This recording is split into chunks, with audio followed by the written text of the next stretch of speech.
Freezing. Who is stealing my blanket? He felt a weird sensation movement pressing in from all sides. Lin Han opened his eyes, annoyed. He was shocked girls in swimsuits were clinging tightly to him for warmth. Wow. Lin Wan Xiao Suxian. Xiao, you are all here. Recognizing their faces, Lin Han jolted in shock. These girls were all elite models. He had just photographed them for Hangzhou Entertainment last week, every single one of them without exception. One of them screamed, Lin Han, we somehow got transported into a survival game. Deadly blizzards are chasing us endlessly and terrifying monsters attack on sight. The only way we stay alive is by gathering resources and constantly upgrading our vehicle. You woke up last, so you missed the official game announcement. Hearing his voice, the girls quickly backed away. Once things quieted down, a tall girl stepped up to explain everything. She had fair skin, long legs, and a high ponytail. Senior Shan. I never imagined you would be here too. Hearing her voice, Lin Han realized 5 girls had gathered around him. Not 4. Shen Xinji, his university senior and the most beautiful Chinese literature student, was right there among them. Her features were incredibly delicate, her figure perfectly sculpted. She stood 178 centimeters tall with black hair tied up. That dark green swimsuit highlighted her pale skin and elegant frame, though slightly slender up top. Senior, is this some prank show? Where are the cameras? Lin Han frowned while asking. It was way easier to believe this was a hidden camera show. Much easier than believing that he, a broke freelance photographer, was trapped in a deadly survival game with international models. This is no show. The outside world could kill us any second. We have to keep upgrading our vehicle to survive. A cute girl gritted her teeth, yanking the curtain open. Lin Han recognized her instantly. That was Lin Wanner, the top model over at Huanyu Entertainment. Back on set, she wouldn't even look his way. Through the window, cold winds howled and snow swirled endlessly, burying everything outside under a thick layer of solid ice. Dark storm clouds gathered on the horizon. A massive wall of freezing storms was closing, and the sight alone was suffocating. Suddenly, lightning split the sky, illuminating this frozen wasteland. Lin Han witnessed pure nightmare fuel. Swarms of monsters sprinting through the snow, relentlessly chasing down their train, trapped and dodging monsters in an endless winter abyss. This was the exact plot of that survival isekai webtoon I read to kill time. Finally, Lin Han believed them. So our upgradable vehicle is this train? Is anyone driving?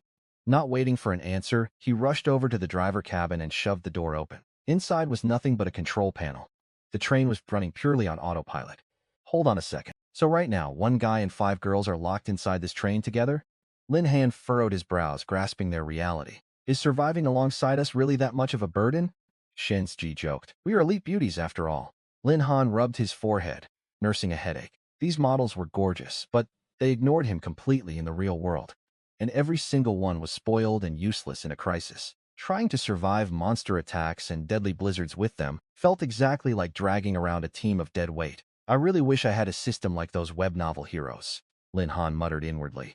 With a game system backing him up, he might actually keep this group alive. Ding, congratulations, host. The Universal Companion Blessing Multiplier system has been activated. A system. Even without fully transmigrating. Lin Han's heart soared with pure joy. Host, this system grants multiplied survival rewards, based entirely on your companion's overall capability rating. The multiplier starts at 10 times, peaking at a massive 100,000 times for critical rewards. New player mission unlocked. Form a reliable core partnership with a companion, rated 80 or higher, to receive the complete beginner survival supply pack. Lin Han stared in absolute disbelief. This system's mechanics relied heavily on forming strong emotional bonds with his team, a totally alien concept to him. Suddenly, sharp alarms blared from the train control panel, and red lights began flashing hysterically. Why are we slowing down? Look, the fuel gauge is only at 10%. Panic instantly gripped the models. That cool photo shoot composure completely evaporated. Some teared up, their voices physically trembling with fear. Lin Han's headache flared up again.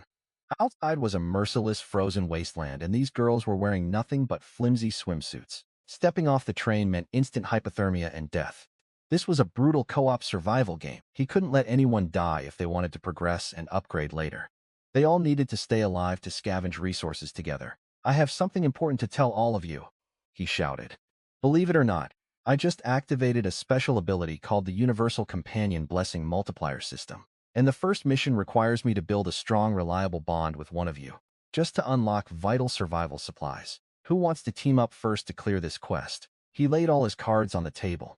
No point hiding anything anymore, let them judge for themselves. A heavy silence filled the train cabin. All 5 girls froze in place, their eyes locked dead on Lin Han. Just forget it if you guys don't believe me. Lin Han shrugged helplessly. Honestly, these elite models barely even acknowledged him as a bottom-tier photographer. He never actually expected any of them to step up and join him in this crazy system quest. But the crazy part, Lin Wei reacted first. Her voice shook with total excitement. A system? That means we actually have a chance to live. Her delicate face turned bright red as she gripped her swimsuit and accidentally cursed, totally different from her usual cold and arrogant vibe. She said, if this partnership brings us life-saving resources, I'm ready to join as long as we maintain respect and boundaries. Xiao Mingyao, the curviest of the 5 models, quickly cut in. She pointed out that Lin Han is actually pretty handsome up close. Now that I think about it, his features are seriously attractive. Su Chen and Zhao Redong agreed, eyeing him with eager hope.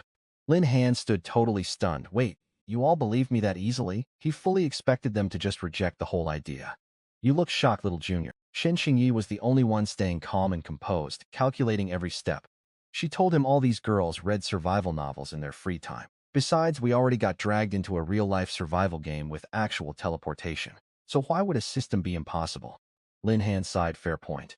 Alright, who wants to partner up first to clear this quest? He never imagined the girls would actually start fighting over who gets to go first. Every single one was convinced the system would give the first partner way better starting stats. Their cute bickering mixed with the annoying blare of train alarms inside the tiny cabin. The whole thing threw Lin Han off.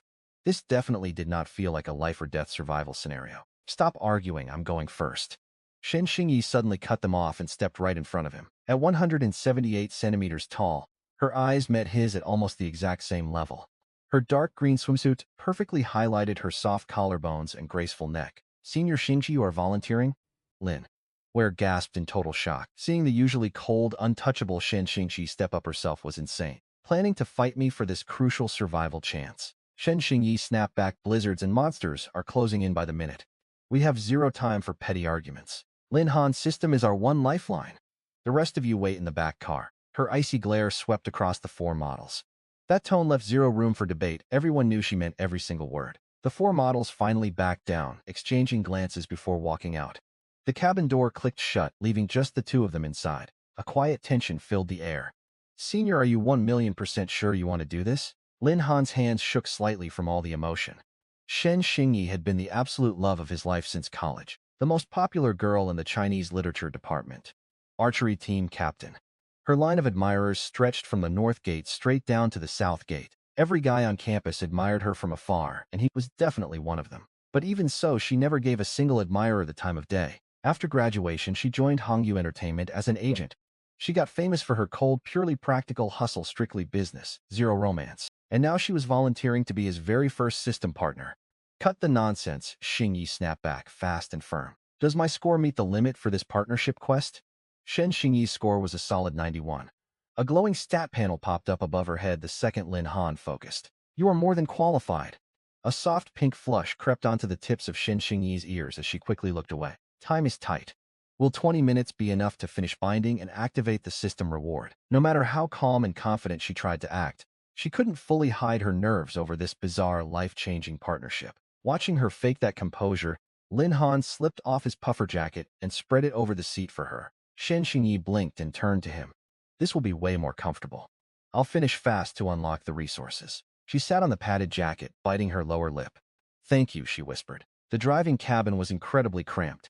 That made teaming up a little awkward at times, especially with the train rattling along the tracks. In this bleak, frozen world, that tiny space became a rare pocket of warmth against the endless ice and howling wind. A little while later, a sudden ping echoed inside Lin Han's head. Ding!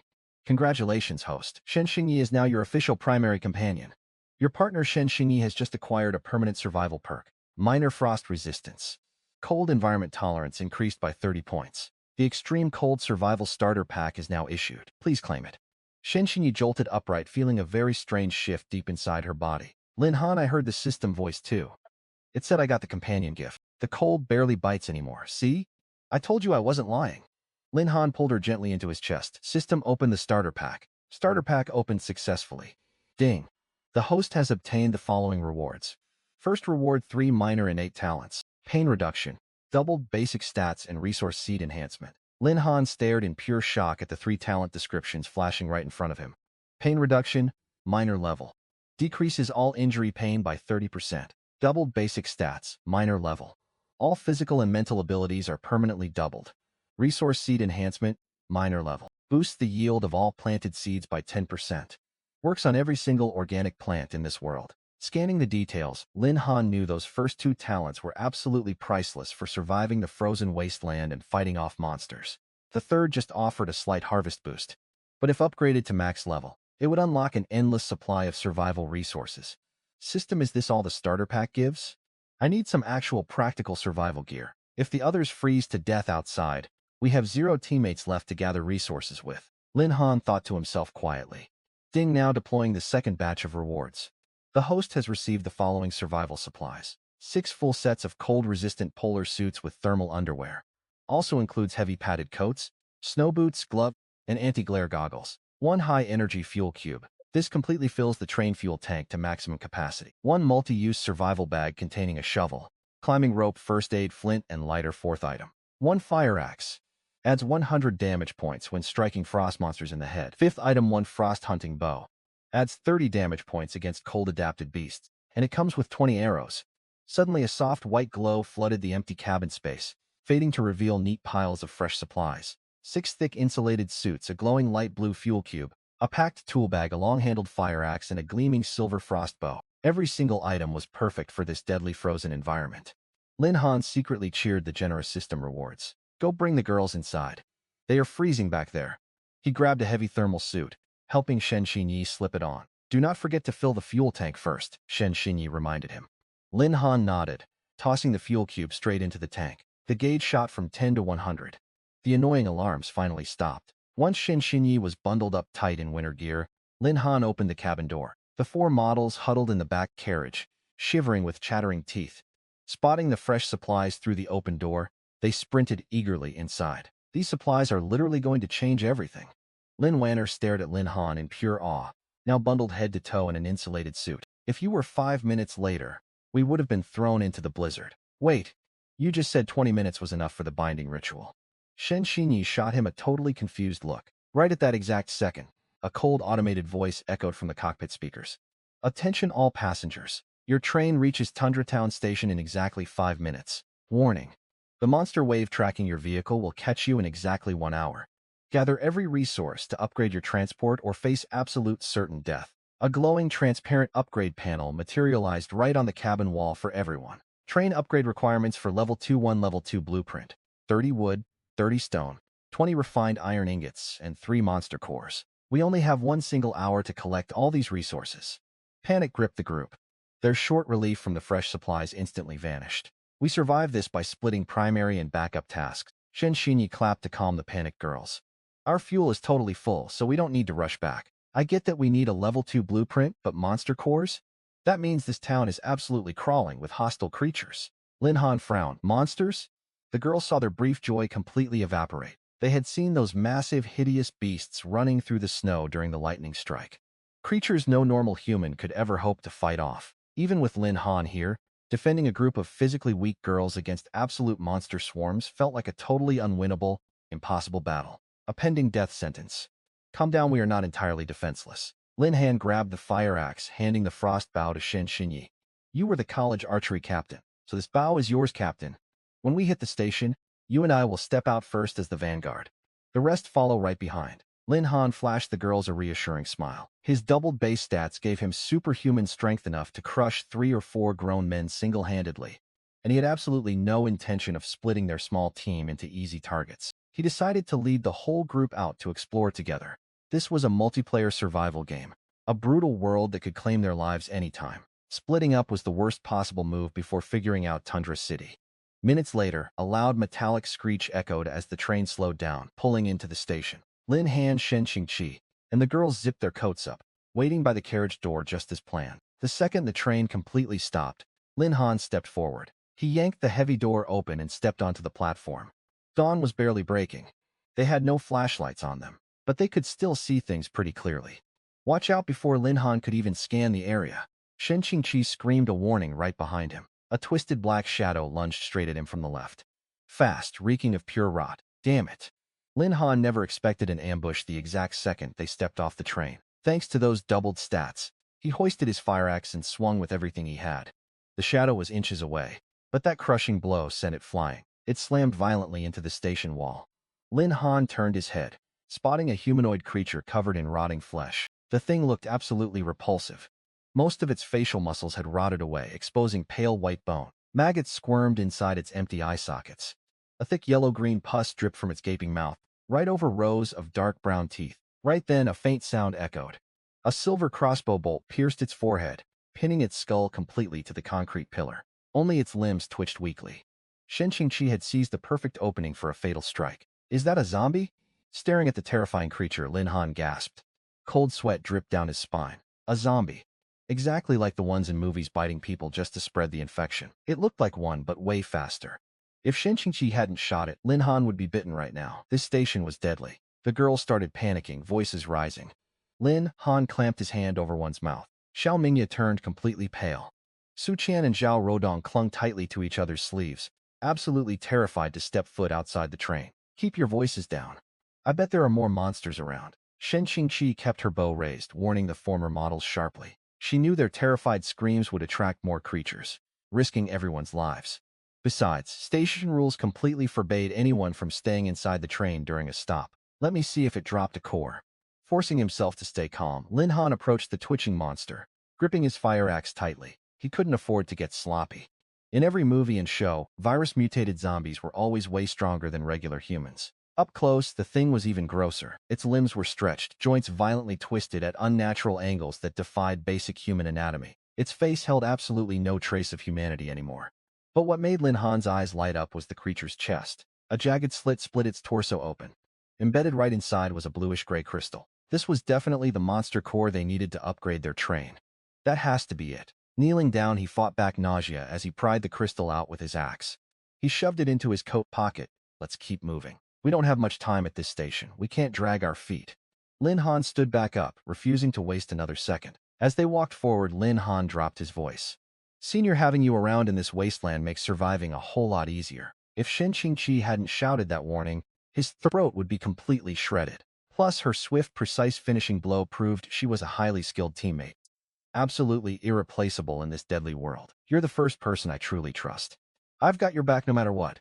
Shen Qingqi stopped mid-step, turning to reply. Lin Han didn't say another word, but he silently swore he'd do whatever it took to keep these girls alive and lead them to safety. Following the platform outside, the scenery grew bleaker by the second. Destroyed buildings stretched endlessly in every direction. Most were just crumbling walls with rusted rebar jutting out. Frost cracked the stone bricks, and roofs were fully caved in. Only broken furniture poked through the deep snow. This was Tundra City. Barely a real city anymore, just a massive graveyard of ruins buried half under ice and snow. According to the announcement, we have 1 hour to gather supplies. Scanning the area, Lin Han kept his voice low. We need wood, stone, refined iron ingot, and 3 monster cores. We already have 1, which means we still need 2. He stopped abruptly. A small zombie horde was wandering aimlessly nearby. It completely confirmed their suspicions. Countless monsters were roaming this very place. Let's focus on gathering the materials first. We can hunt for more energy cores later. Follow me to this building. It is 2 stories high, and the walls are still somewhat intact. That top floor gives us a perfect spot to scout the entire area. Lin Han pointed to a 2-story building on their right. He wanted to secure a base first. Stay close, and keep absolutely quiet. The 4 girls nodded fast, like chicks pecking at grain. This ground floor used to be a local fruit shop. Smashed shelves littered the floor. Every piece of fruit had frozen solid long ago, completely inedible and scattered across the tiles. Lin Han quickly scanned the room but found nothing useful, so he led the way upstairs. The second floor felt a lot more open and spacious. Most of the glass was shattered, letting freezing wind howl through the empty frames. From up here, almost half the streets of the Tundra town were totally exposed. The sight made everyone gasp in pure shock. Dozens of zombies aimlessly wandered back and forth. They were incredibly lucky to have avoided an attack so far. If they drew the herde's attention, nobody would survive. No way, look at all those zombies. Lin Weier's voice trembled as she squeezed Xiao Ya's arm. She never actually imagined the world outside the train could be this terrifying. We can just bypass them. The monsters were densely packed around the main square, thinning out toward the edges of town. Lin Han pointed, and the girls followed his gaze. They realized he was absolutely right. See that alleyway over there? It leads straight to a warehouse. That is our target. I will take the lead. Senior, you cover our backs. You 4 stay in the middle. He locked in their formation fast. There was simply no time left to waste on hesitation. If that massive monster horde chasing the train caught up, they were definitely dead. Remember, no screaming and absolutely no running, no matter what you see. If you get separated, I cannot save you." The four terrified girls nodded vigorously, fully aware that sticking close to Lin Han was their only real shot at survival. They headed downstairs, quietly creeping west along the building foundations. Soon they reached a wide alley with enough room for 3 people, side by side. After walking roughly 100 meters, the narrow passage opened up into a small warehouse. The front gate was totally unlocked and resting wide open. Stepping closer, they noticed long wooden crates stacked inside under heavy tarps. Thick snow coated the fabric. Metal barrels and coiled wire were randomly scattered over in the corner. Wood! Su Chen's eyes completely lit up as she eagerly stepped forward. Those crates must be packed full of firewood. Hold on, everybody, get back! Lin Han shot his arm out to stop her. He was staring at yellowish-green footprints stamped right into the snow. The tracks only go inside, there are no footprints coming back out. This nasty residue perfectly matches the zombie we just fought. There is at least one monster trapped inside that warehouse. Standing at the front of the group, Lin Han frowned. The warehouse was packed with valuable supplies, but hiding undead blocked their way. Lin Han, do we actually still have to go inside? Shen Qingji's beautiful eyes flashed with pure anxiety. None of these girls could match his physical strength. If a whole pack of zombies lurked inside, they would really struggle to defend themselves. And yet, abandoning those crucial supplies felt totally agonizing. Out here in the bitter cold, every resource point was priceless. They might never stumble onto a stash like this again. Of course we were going in. Lin Han sounded completely unshaken. The herd tracking the train will not arrive for another hour. But even with these heavy winter jackets, we cannot survive this freezing open air for very long. We have to grab these supplies fast. Wasting time here means we lose our only shot at scavenging the rest of town. They had come way too far. Retreating empty-handed was completely out of the question, and finding another warehouse was highly unlikely. Fine, we take the risk. Shen Qingji firmly agreed. She tightened her grip on the crossbow and faced the 4 younger girls. Get your weapons ready. If there are too many undead, we fall back instantly. If it is just a few, we stand our ground and fight. Taking her cue, the 4 girls yanked tactical shovels and other crude weapons right from their bags. Led by Lin Han, the 6 survivors formed a defensive line and crept toward the entrance. Crossing the threshold, 2 low growls suddenly echoed. A zombie lunged from either side. Lin Han swung his fire axe horizontally, blocking both rushing creatures at the exact same time. A heavy, muffled crash rang out. Even though the zombies moved incredibly slowly, they still packed a terrifying amount of raw brute strength. Even with his boosted strength, Lin Han seriously struggled against their combined weight. A single sweeping shove pushed him backwards. Yet his firm stance broke their momentum, forcing them back deeper into the warehouse. Just 2 of them. Lin Han caught his balance and waited a few seconds to ensure no more undead poured out. He felt totally relieved. Just 2, we can take them. Lin Weier waved her shovel excitedly. A look of pure determination crossed her face. Surviving this frozen wasteland meant facing the danger head-on. Fear would only drag the team down. As a former runway model, she had absolutely no choice but to toughen up. Senpai, watch our backs and drop any extra zombies rushing us. The rest of us will fight up close with axes and shovels. Lin Han laid out the plan, gripped his fire axe, and boldly charged ahead alongside the 4 girls. Seeing humans willingly step up, the 2 zombies unleashed a terrifying growl, lunging forward the second the group entered the warehouse. Lin Han had already gauged their sluggish speed from their first clash, so he was completely ready for them. He swung his axe down hard onto a zombie's skull. The head split with a sharp crack exactly like a rotting watermelon. Thick green bodily fluids pooled on the floor. Lin Weier led the other girls, shoving the second zombie hard against the wall. I'll finish it, she yelled. Lin Han stepped in sideways and delivered a clean, fatal axe blow. Ugh, this is just so disgusting. Lin Weier frowned in absolute disgust, staring at her shovel coated in thick, sticky zombie guts. There's not one normal part on these creatures. The other women looked equally sickened. As former models, none of them had ever seen anything this gruesome. You'll get used to it. We are probably going to face much uglier things than this later on. Lin Han offered a few encouraging words before walking over to the first dead zombie. Let me grab this core, he said, bending down. We can't rely on you for every dangerous job from now on. Lin Weier stepped up, crouching just like him to reach the crystal. Without any warning, a sharp hiss suddenly pierced the silence. Suddenly, the supposedly dead zombie twitched right beneath her feet. An infant's hand with razor-sharp claws burst from its ruined belly, striking Lin Weier squarely in the chest. No one had a single second to react to the ambush.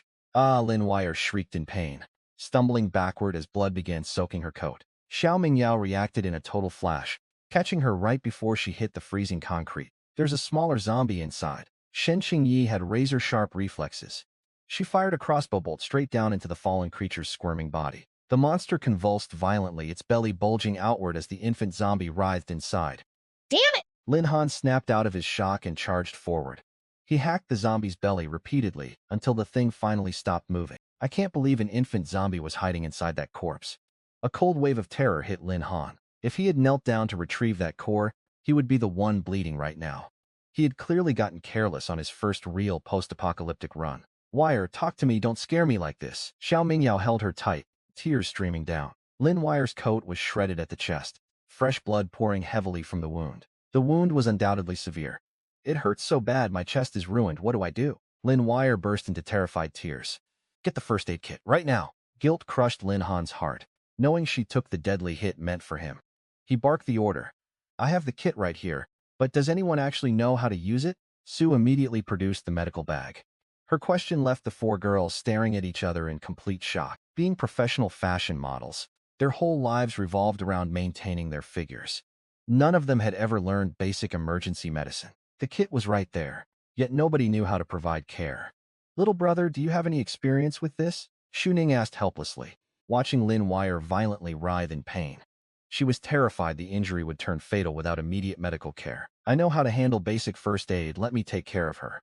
Lin Han often hiked solo into remote snowy mountains for landscape photography, so he was pretty well versed in basic wilderness survival medicine. He grabbed the kit and knelt down, gently peeling back her torn coat to assess the damage. Under the flowing blood lay a deep, jagged tear slicing into the tissue. Dark purple bruises were already spreading from the edges. Lin Wire furrowed her brows, noticing him staring silently at the gruesome gash. What is the holdup? I'm just assessing the wound's extent to treat it properly. Lin Han answered honestly, completely unbothered. Stop stalling, this is absolutely no time to just stare. Shen Qingyi smacked the back of his head in pure frustration. She was in critical condition, yet he was just dawdling over the wound. Ahem, I was simply trying to calm her nerves with a quick check. Lin Han cleared his throat, dropping the useless chatter. He opened the kit and immediately started cleaning, disinfecting, and bandaging her nasty wound, though he managed to stop the bleeding. The wound still looked terrifying, a dark purple creeping out from the edges. I managed to stop the bleeding, but I have no idea if these zombie bites carry some infectious virus like in the movies. If the infection spreads through wounds, Lin Han trailed off. He let them picture that nightmare for themselves. You mean Lin Wanner could turn into one of those undead monsters? The other three girls went completely pale at the thought. No way, I do not want to become some hideous monster. Lin Wanner squeezed Lin Han by the hand, tears streaming down her face. You have a system, right? Can it heal this and save me? She begged. Honestly, I am not totally sure what this system can do. Lin Han rubbed the back of his neck awkwardly. So far, the system had only given one beginner survival quest. It never mentioned a single feature for healing zombie bites. He never imagined they would face dangerous monsters here, or that one of the girls would suffer such a fatal injury at the station. His plan was just to scavenge supplies and figure out the reward system once they returned to the train. Judging by its basic description, it was designed for resource management and bonding, totally unequipped for medical emergencies. Ding, a special quest appeared. Earn premium rewards through close physical contact with a female rated over 80. Friendly reminder, the guaranteed reward is 1 class awakening voucher of your choice, plus 1 storage slot. Lin Han was stunned. Was the system reading his mind? He just said the system had no practical use, and it immediately dropped a class awakening quest. It actually gave out rewards like this. Plus, they could pick the class themselves. Lin Han was shocked at first, but considering they were trapped in a frozen apocalypse, special classes made total sense. Outside the train, countless deadly threats were waiting. Zombies aside, far more terrifying monsters were definitely hiding out there. This class reward was an absolute treasure.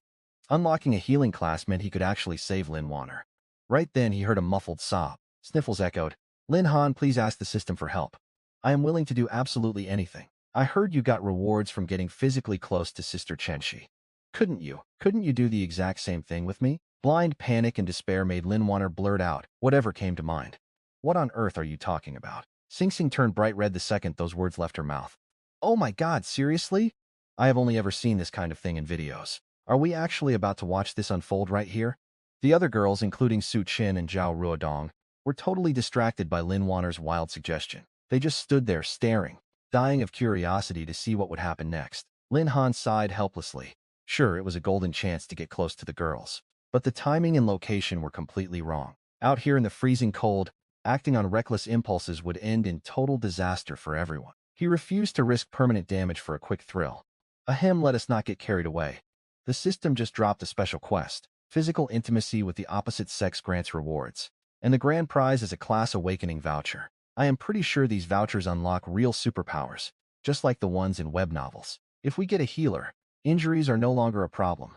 Lin Han then explained the full details of the special quest to everyone. The phrase class awakening blew the girls away. A class voucher, how many can you get? Sing Sing pressed him eagerly. This item was an absolute lifeline that would skyrocket their chances of survival. I cannot make any promises right now. The system only gave me this one special reward, but if it showed up once, it will definitely drop again. I will do everything I can so each of you gets a voucher eventually. I will study this quest in detail once we reach the train. Lin Han did not hold anything back. They were a team fighting to survive together, and he genuinely wanted each of them to have extra powers for self-defense. Even he was desperate to unlock his own special class. We cannot possibly wait until we reach the train. Take care of this right now. The four of us can scavenge without you. Exactly, we still have a whole hour before we move out. We absolutely cannot risk Lin Wanner getting any worse before we make it back to the train. The second they realized classes were on the table, Sing Sing and the others were thrilled.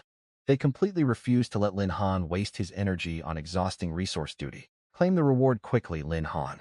Lin Wanner was even more anxious than they were. Does the quest only need close contact? Or would deeper interaction actually unlock a higher tier class? We could start with a simple hug or a kiss. I get saved and you finish your quest. Even with her face burning red, Lin Wanner stared right at him with desperate anticipation. Her bold suggestion left Lin Han totally flustered and confused. Just calm down and stop talking like that. We are in a station surrounded by freezing cold. Physical contact takes plenty of forms, not just what you're hinting at.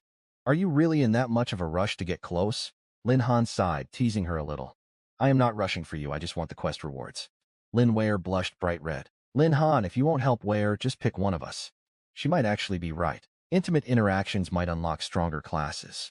Su Chen and Xiao Minghao stepped forward, both ready to volunteer. They joked and hyped each other up, but the tension was painfully obvious. Picturing a personal moment with Lin Han in front of everyone made them blush.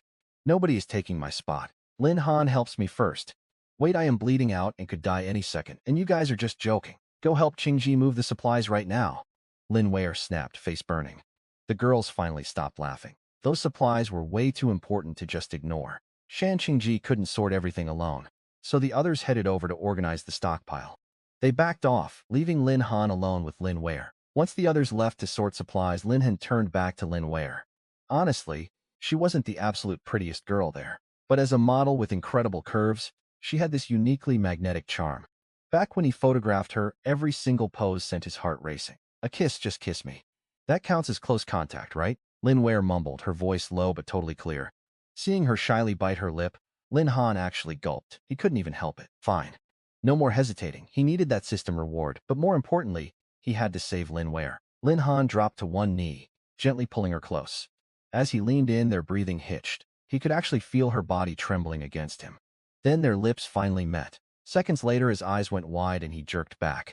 Wait a minute, why did you use tongue? He stared in pure disbelief. What is the big deal? I just wanted closer contact so we snag a better reward. Or did you already have some deeper moment with Qingji? Is that why you are so tired? Past the initial shock, Lin Ware dropped her shy act, glaring at him. I am completely fine. Lin Han immediately pulled her back in.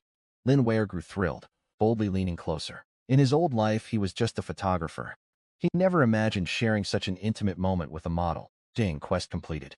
Congratulations to the host for achieving close contact with the target, Lin Ware. Rewards received one selectable class awakening voucher and one storage space. Hearing the system chime, Lin Han's face lit up. He reluctantly pulled away from Lin Ware.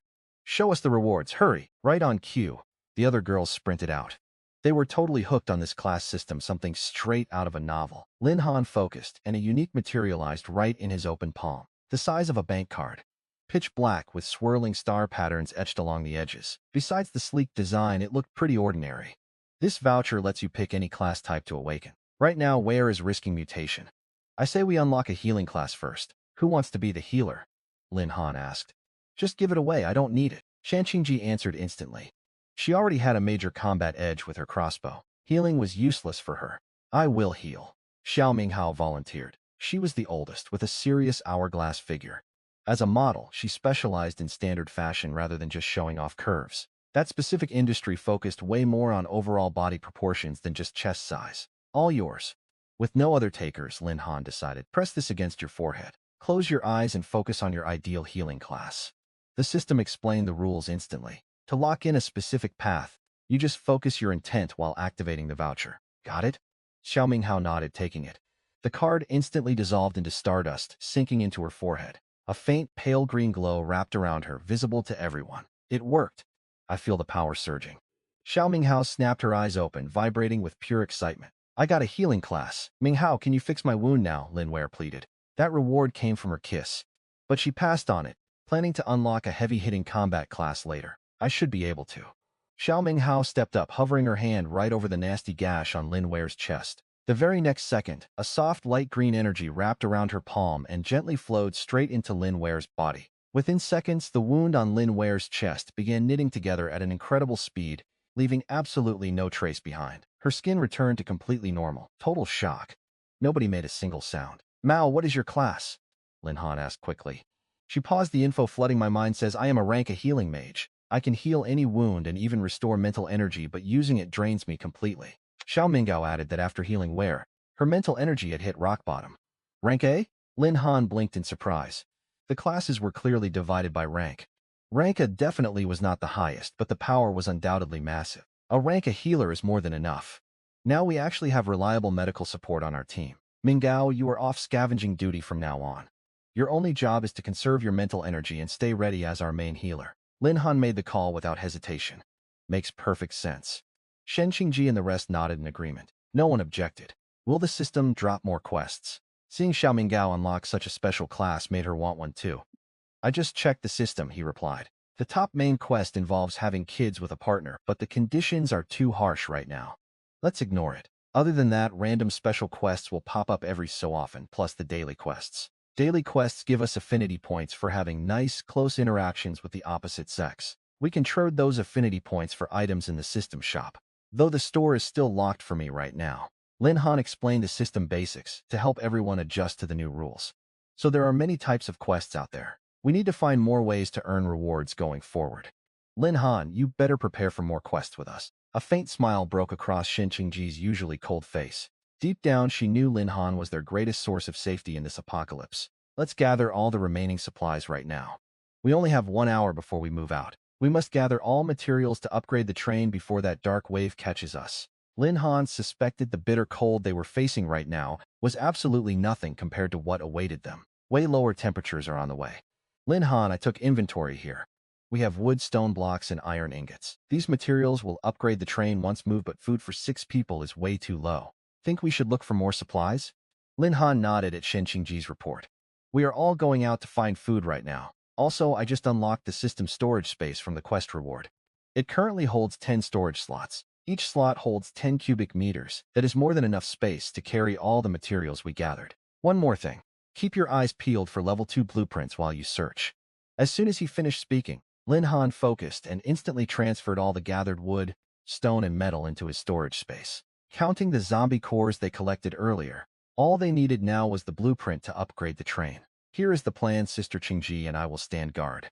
You 4 gather supplies as fast as possible. We wasted way too much time here. We need to leave fast. Shen Qingji knew they could not stick around any longer. The deadly dark wave was closing in, so their stop at this station had to be brief. She started assigning roles immediately. The girls immediately paid attention, splitting up to gather supplies as ordered. Prying open the stacked wooden crates, they were thrilled to find way more than just wood. They also found bundles of rebar and rows of canned food inside. Su Chen dug beneath the boxes, pulling out huge chunks of air-dried meat wrapped in oiled paper. The meat was frozen solid like a rock in this sub-zero weather. But this dried meat was top-tier protein in the apocalyptic wasteland. Lin Han, look at this. Zhao Rodong pulled several green metal cans from an iron cabinet in the corner. Her face lit up. I think this is military fuel, could you check it? Lin Han took a can to inspect. Though he did not recognize the product, the printed fire symbol proved it would work perfectly for heating the camp and starting fires, even if it was not high-energy fuel for the train. Without thinking twice, he moved all the cans into his storage. They had almost finished searching every corner of the warehouse, when suddenly, Shen Qingji, who was standing guard by the door, lowered her voice sternly. Something is approaching. After their last encounter, the group understood that these zombie monsters were totally blind. They tracked prey purely by sound. In a split-second total silence, everyone held their breath. Seconds later, heavy, booming footsteps echoed right outside the warehouse. This wasn't the slow, staggering shuffle of an ordinary zombie. Every single step landed hard, sinking deep into the snow. Lin Han sensed the immediate danger. He gripped his axe tight, pressing his back against the wall to peek outside. His face went totally pale. The creature standing out there was far more terrifying than he ever expected. It was a massive zombie almost 3 meters tall. Rotting, decaying muscle hung exposed all over its huge frame. Tiny zombies clung to its chest, constantly feeding off the energy in its flesh, and it had no eyes at all. Its massive skull was just a gaping cave-like mouth full of jagged teeth covered in the rotting meat of unknown creatures. But its chest was what really stood out. 3 triangular blue-gray monster crystals were embedded right in the flesh, each one 3 times bigger than a normal zombie drop. An elite monster, Lin Han knew its rank instantly. Just looking at it proved this thing was on a totally different power level. Fighting it was going to be brutal. But still, those 3 crystals were loot they simply could not pass up. Add those to the 2 they already had, and they would easily have enough crystals to upgrade the train. Should we attack? Xing Qingyi rested her fingers lightly on her bowstring. She had spotted those expensive crystals too. They really had no other choice but to fight. That elite monster was completely blocking the warehouse exit. Lin Han pushed his mind into overdrive, trying to plan a takedown. Going head-to-head with that brute was pure suicide. Its brute strength could easily crush them one by one. But if they retreated, they might never find a solo elite monster again. And even if they tried sneaking past, its sharp hearing would expose them instantly. We fight it, he gritted his teeth. But we do not attack it head-on. Big sis, flank around to that collapsed clock tower. It is high up and gives you a clear shot. Once the monster hits that narrow alley out front, I will distract it and lure it outside. You shoot its leg joints first to cripple it. We have to finish this in 10 minutes flat, or that dark tide will catch us. This battle has to be lightning fast. They already burned most of their stop time scavenging the city, and that dark tide was closing in fast. The risk was massive. Lin Wanner grabbed his arm, looking worried. What is huge, sure, but size does not mean it is slow. Their earlier closeness had completely wiped away any awkwardness about touching each other. That is why we need everyone coordinating. Lin Han turned to the others and broke down his strategy completely. Get all the military fuel we found and dump it on the snow by the entrance. Its rotting flesh means fire will definitely hurt it. Once I lure it in, light the fuel on my signal. Even if the flames do not kill it instantly, the chaos will give me and Sister Qingyi an opening to strike. After fighting that zombie carrying a child in its stomach, he understood one thing very clearly. You absolutely cannot judge the combat power of these undead freaks just by looking at them. Time was running out, and everyone moved immediately. Xing Qingyi grabbed her frostbow, using broken walls and rubble to slip toward the ruined clock tower. Lin Wanner and the others cracked open the canisters, spraying the thick fuel in a wide arc across the ground outside the entrance. The freezing air made the fuel heavy and incredibly sticky. Instead of soaking into the snow, it left a shiny pool of oil over the frozen ground. Lin Han gripped a fire axe in his left hand, picked up an iron pipe with his right, and walked confidently toward the alley entrance. The giant zombie was just wandering around aimlessly. But the second it heard a noise, its massive skull snapped straight toward Lin Han. Hey monster, I am right here! Seeing the beast fully locked onto him, Lin Han slammed his pipe against the wall without hesitating. Roar! The ringing metal drove the giant zombie into an absolute blind rage. The exact second the monster charged, Lin Han cursed under his breath. He finally realized how terrifying this thing actually was. The giant zombie was barreling toward him like a heavy truck. Just like Lin Wanner guessed, it was not slow at all. Lin Han went completely pale and quickly spun around. Even with his doubled stats, he did not dare let that 3-meter monster touch him. A single hit would easily kill him on the spot. Sprinting at top speed, Lin Han could clearly feel the ground shaking beneath his feet. The monster's ragged, burning breath closed in with every single heartbeat. 100 meters, 50 meters, 30. Light the fire and run. Lin Han spotted the warehouse ahead. Risking the attention of every nearby monster, he screamed with all his might. The giant couldn't stop its charge. It was practically guaranteed to crash straight through the warehouse walls. Lin Han slid across the oil slick, riding the momentum right through the warehouse gates. Zhao Rudong and Su Qian tossed their lit flints at the exact same time. Then they yanked Lin Han off the ground and dragged him to safety. A massive thunderous explosion echoed as the fuel caught fire. A wall of flames 2 meters high suddenly erupted and completely blocked the alley. The massive zombie charged headfirst into the blazing inferno. It was moving way too fast to break in time. The flames swallowed the giant whole, and the tiny parasites clinging to its flesh shrieked in pure agony. They thrashed their limbs frantically to extinguish the fire covering their host. But the burning fuel stuck like glue. The blaze grew hotter and hotter, aggressively devouring the massive giant's body. "Qingyi, now take the shot." Zhao Rudong and Su Qian pulled Lin Han to his feet. He gripped his fire axe tight, eyes locked on the burning monster as he barked out orders. At the exact same time, from the clock tower ruins, Xingxing aimed her ice bow right at the giant zombie. She held her breath and fired the first arrow perfectly into its left knee. A second arrow followed instantly, piercing the knee hollow and paralyzing it completely. Forced onto a single leg, the giant standing 3 meters tall could not support its weight. The massive creature crashed hard into the roaring flames. It thrashed violently. But its immense weight, the paralyzed leg, and the relentless fire kept it pinned down, totally unable to stand back up. "Lin Han, the core is in its chest. Its skin is too thick. I cannot pierce it." Xingxing's voice crackled brokenly through the radio. Firing another arrow, she realized she just could not breach that tough flesh. "Leave this to me." Hearing her, Lin Han gripped his fire axe tight. The axe dealt extra damage to frozen undead if they took a headshot. But the giant's skull was just as impenetrable as its chest armor. There was zero guarantee he could actually break through its defenses. Still, there was no turning back now. Flanking the giant, he walked through the blistering heat with a dead serious expression. He targeted the neck joint, putting all his strength into it. Lin Han hurled the axe like a throwing knife. Thwack! The axe hit the neck but barely sank in. Its bones were unnaturally dense. Relying purely on fire to burn it to death would waste precious hours. And time was the one thing they simply could not afford to lose. The strike only made the monster more furious. Even pinned on its back, it unleashed an absolutely deafening roar. It planted both palms down. It twisted its own arm with brutal force until it snapped clean off, then hurled the severed limb straight at Lin Han. The severed arm tore through the air toward his chest. "Are you a zombie or a circus act?" Lin Han went pale from the shock. He never imagined the monster would pull such a sneaky, unpredictable move. A normal zombie never uses its own limb as a weapon. No time to dodge. He recalled the axe via his system and braced for the impact. Boom! The crushing force launched him back like a human cannonball, slamming violently into the warehouse brick wall. A bitter metallic taste filled his throat. Searing pain exploded in his back, making it feel like every single organ had shifted. "Lin Han!" the girl screamed in unison. Xiao Minggao was the fastest, instantly activating her healing ability. A faint green aura wrapped around his body, soothing the absolute worst of his pain. Lin Wanner rushed over in 3 quick steps. She knelt down, propping his upper body securely against her lap. "Are you okay?" The other girls stepped up to help, but Lin Han raised a hand to stop them. "Stay back. Keep the fire barrier up." Seeing him conscious, Lin Wanner glared and lightly smacked his chest. "You absolute idiot. You seriously scared me. Now get up. Once we kill this thing and get back to the train, you can rest all you want." She gently pushed him upright to keep fighting. His eyes gleamed at her words. He felt fully energized again, completely healed thanks to Xiao Minggao's magic. Dusting ash off his clothes, he refocused on the giant still rolling in the flames. His gaze locked right onto the deep wound his axe had left. The axe did not decapitate it, but left an insanely deep gash. Grayish-blue blood spilled endlessly from the cut, fueling the surrounding fire.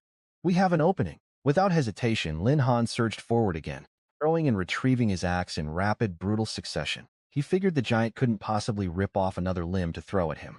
Meanwhile, Shinji didn't pause for a single second. She just kept hammering crossbow bolts straight into its exposed wound. Barely a minute passed before the giant finally caved under their relentless assault. Lin Han seized the opening and charged straight through the flames, totally ignoring the blistering heat. Gripping the fire axe backwards with both hands, he buried the blade deep into its mangled neck. He screamed with everything he had just died already. The blade cleaved straight through the neck, taking the giant's head right off. The thrashing monster instantly froze. Its massive body twitched twice, then went completely still. "We finally got him." Lin Han leaned heavily against the fire axe. He panted for air, a faint smile crossing his face. Meanwhile, the roaring flames finally began to die down, smothered by the sheer cold of the snow covering the frozen ground. The sickening stench of burnt flesh filled the air. Seeing the flames fade, Shinji collapsed her bow and rushed over from the clock tower. "This thing is massive." The other girls gathered around the colossal corpse, their faces a quiet mix of lingering fear and sweet victory. "Dig out its core quickly," Lin Han said, kneeling right beside the corpse and raising his axe. That monster made serious noise. "We definitely do not want to attract more of them here." He split the giant's ribcage open with his axe, pulling out 3 crystal cores. Each one was clearly bigger than anything they had found before. They were freezing to the touch, with faint currents of energy visibly swirling inside. "That makes 5 cores total." We actually crushed our target. Lin Han safely tucked the cores away. Now we only need one level 2 blueprint to upgrade the Tundra Train, he said. This city is bound to be hiding one somewhere. Right then, Su Qian pointed at the massive hole the giant had smashed into the warehouse wall. A hidden cellar entrance was perfectly exposed. We have a basement. It was completely hidden.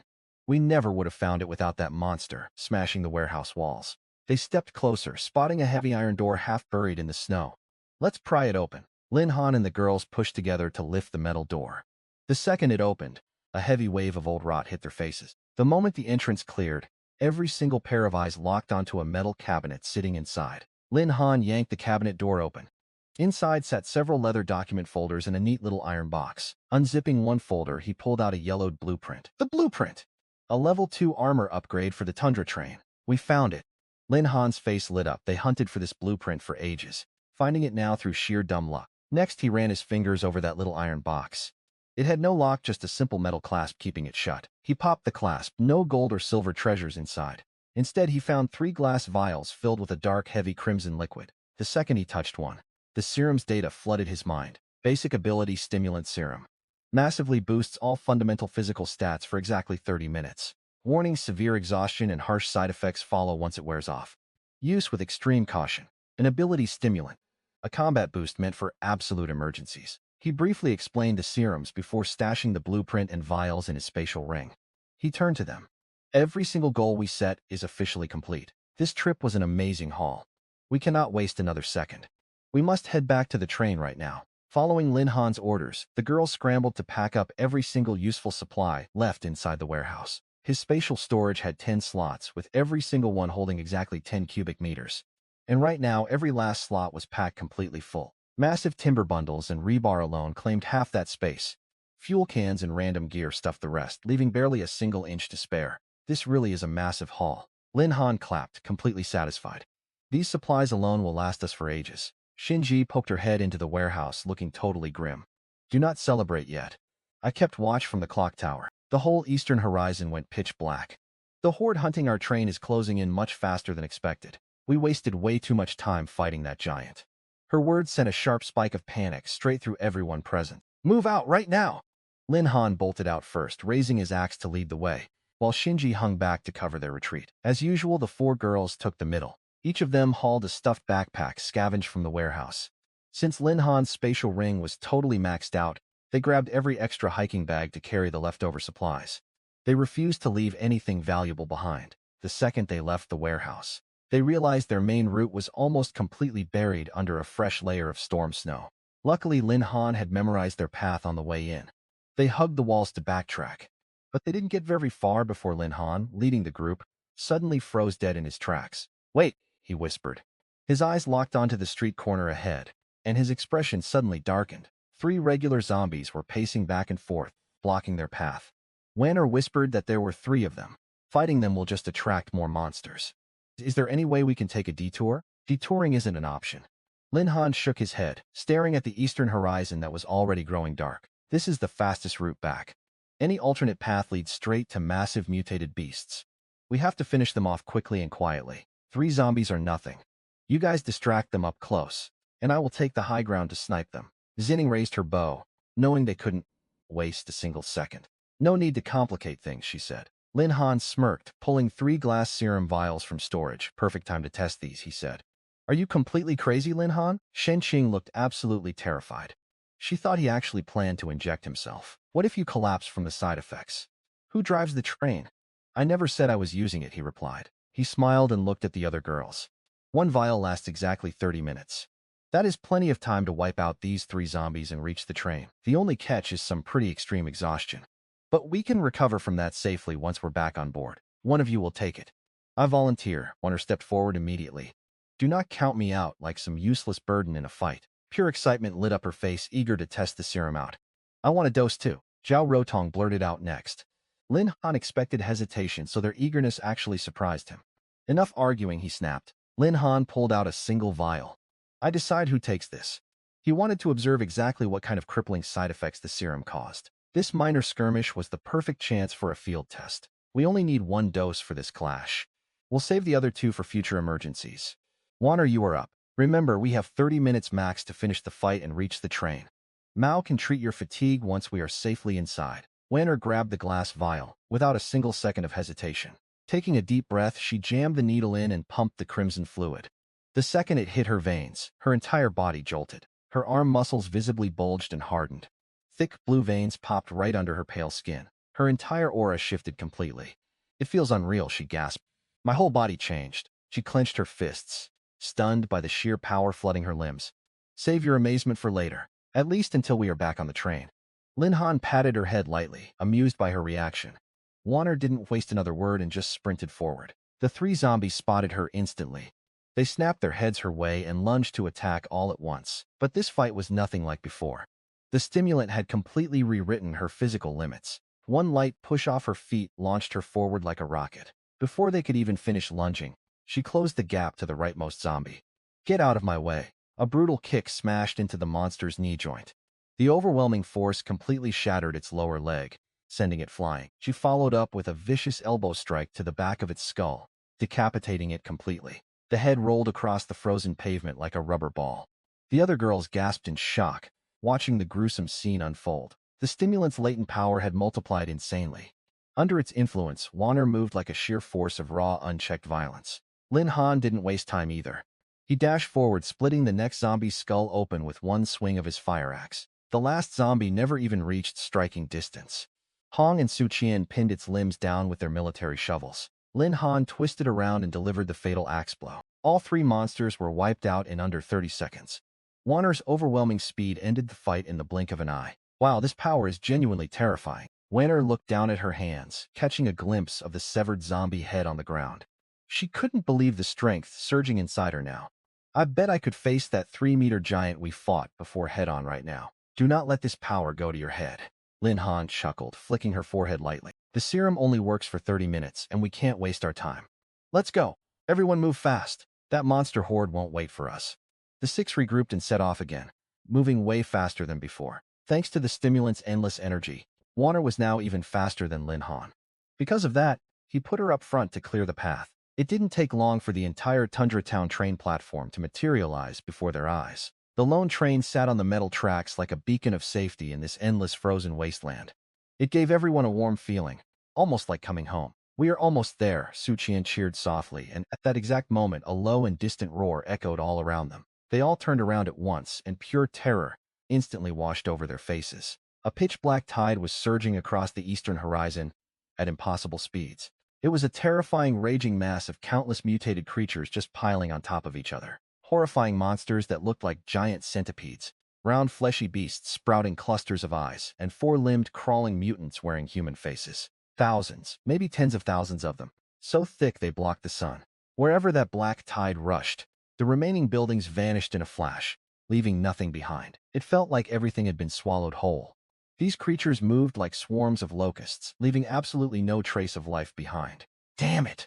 Seeing this terrifying sight, Lin Han knew exactly what awaited them.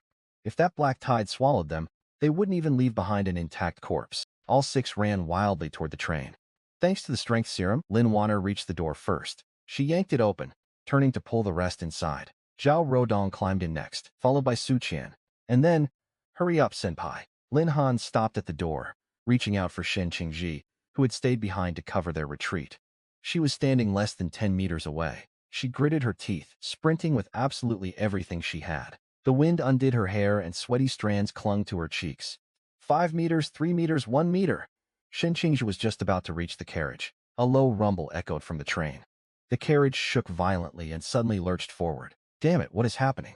Shen Qingji realized it instantly. It was the departure timer. The announcement said the train would leave automatically once the stop time ended. We wasted too much time fighting that elite monster. Pure panic gripped every single word she spoke. She had survived all the previous dangers. Yet she might actually end up stuck right here. One look back at the devastating black tide closing in fast sent despair washing over her. But she forced her legs to run harder. But the train kept moving steadily, widening the gap between them.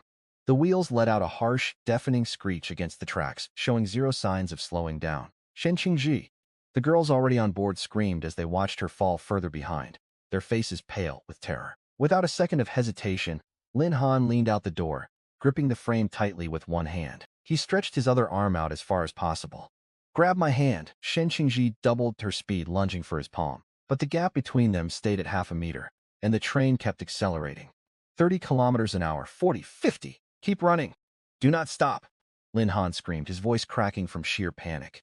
Shen Qingji was the very first woman to form a spiritual bond with him. He couldn't bear to watch her die right here. Driven by pure desperation, he threw his body further out of the carriage, planting one foot on the metal railing along the speeding train. The freezing wind relentlessly battered his body as he hung there. But this reckless gamble finally paid off. His fingers clamped tightly around Shen Qingji's wrist, pulling her body toward the door. A muffled thud echoed as Lin Han slammed hard against the train's metal frame, nearly passing out from the impact. "Grab her, hurry!" he yelled as Shen Qingji's body flew through the air. Lin Wanner grabbed her winter hood. Then Zhao Rudong and Su Qian teamed up, pulling her completely into the carriage. But the harsh recoil made Lin Han slide backward, and his fingertips began slipping from the door. Lin Han, all four women screamed in one sharp, trembling voice. Hanging by just one hooked foot, Lin Han watched the black tide completely crash into the platform behind him. Those terrifying beasts unleashed deafening shrieks, their thick, rotten stench choking him. "Pull me up, what are you waiting for?" Lin Han yelled.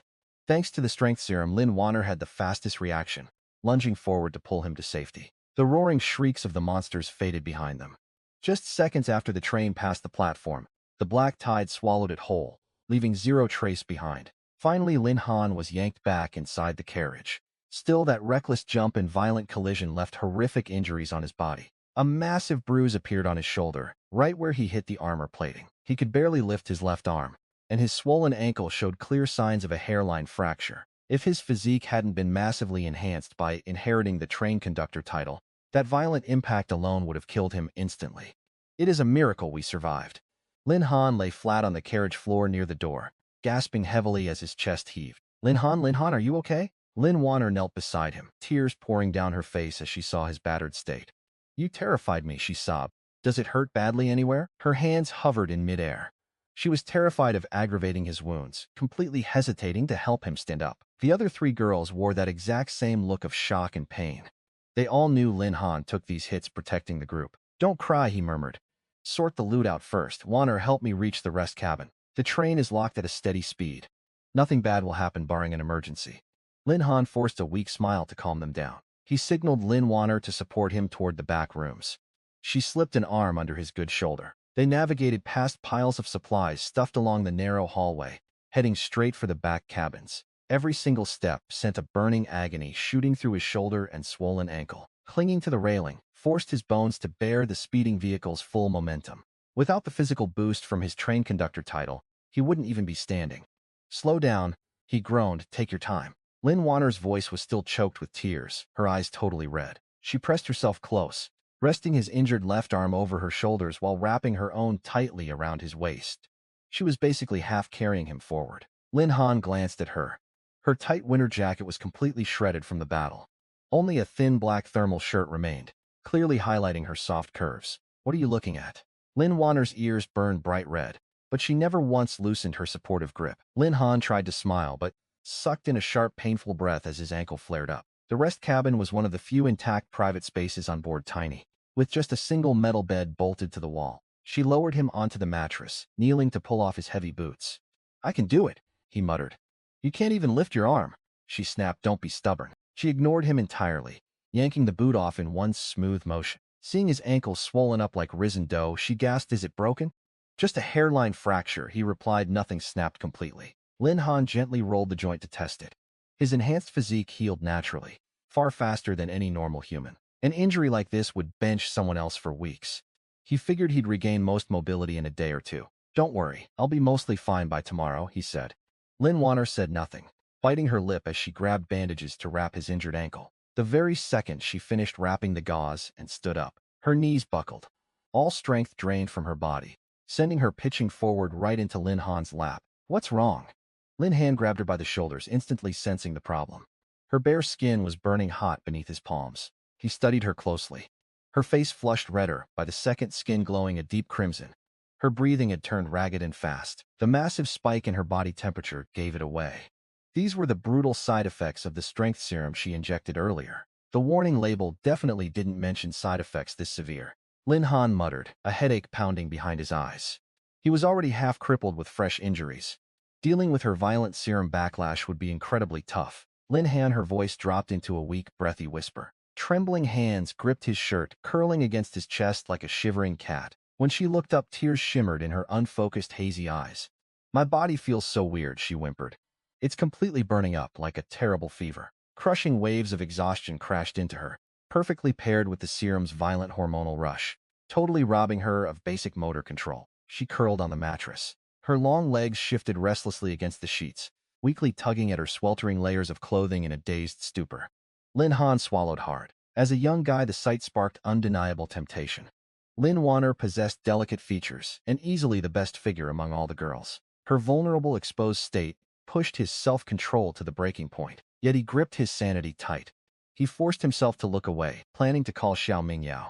Her medical background could help ease these brutal serum side effects. The thought barely formed before a system notification suddenly lit up, activating Soul Bond Returner ability. A new quest has been triggered. Obtain complete Soul Bond approval from a second beauty with a rating over 80. Lin Han stared blankly at the glowing holographic system screen. He never expected a Soul Bond quest to trigger during such a critical moment. The system's golden rule was crystal clear. Every bonded ally literally multiplied his strength. So forming more soul bonds was absolutely essential for survival. And Lin Wanner represented the perfect opportunity right in front of him. You stupid system, he muttered. You never let me just focus on surviving. He inhaled deeply, watching the frail girl curled up on the mattress. Lin Wanner was practically delirious from the serum.